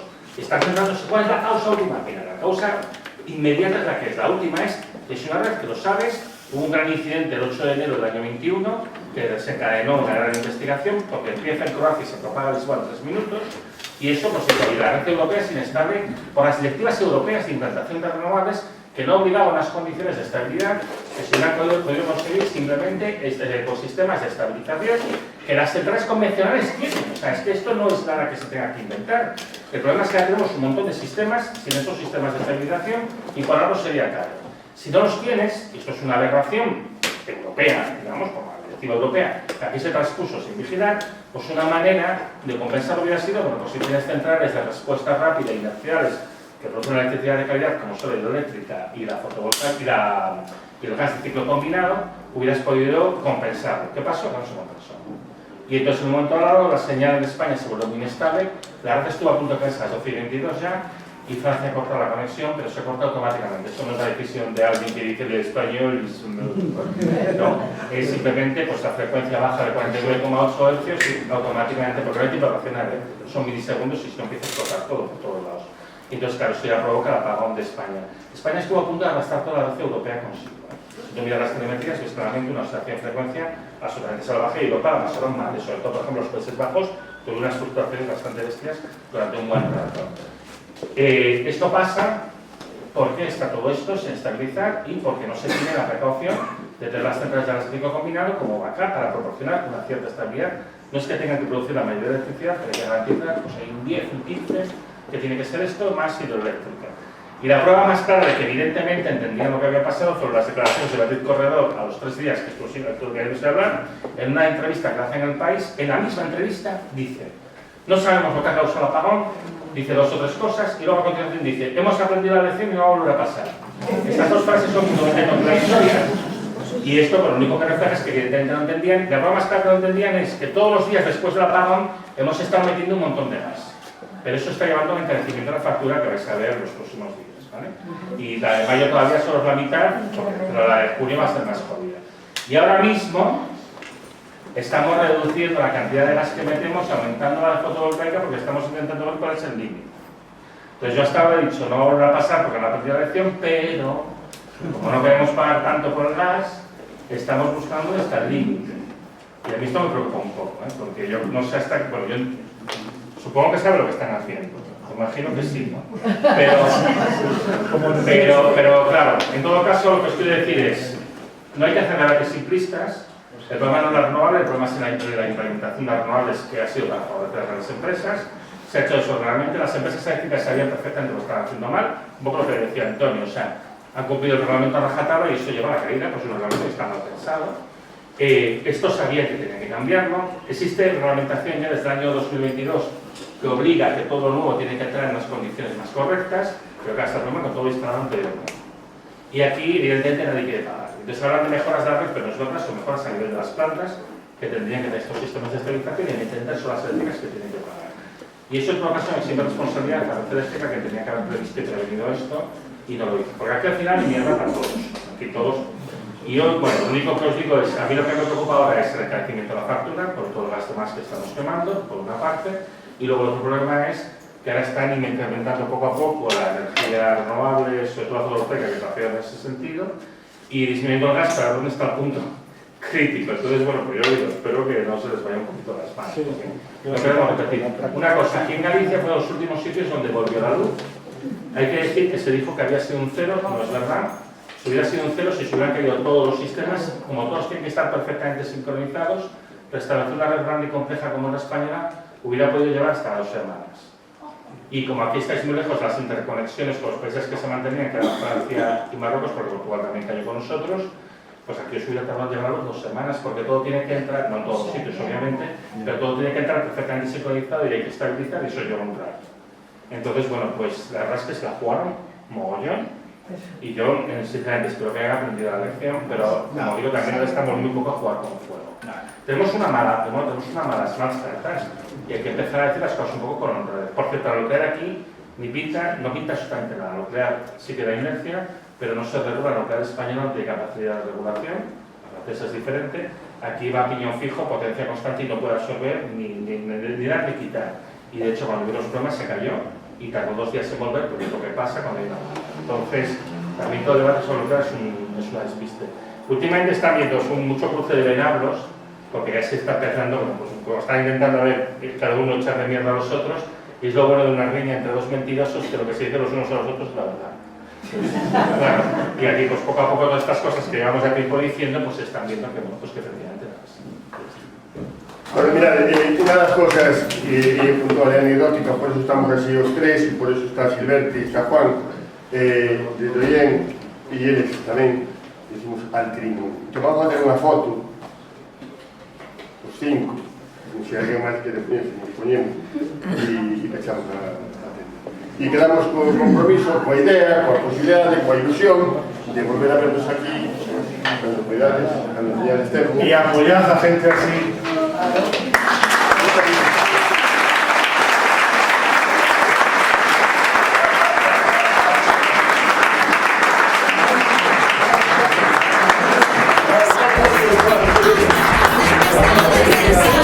Resistiendo a violencia, además de esas cervezas secas que nos quieren calar.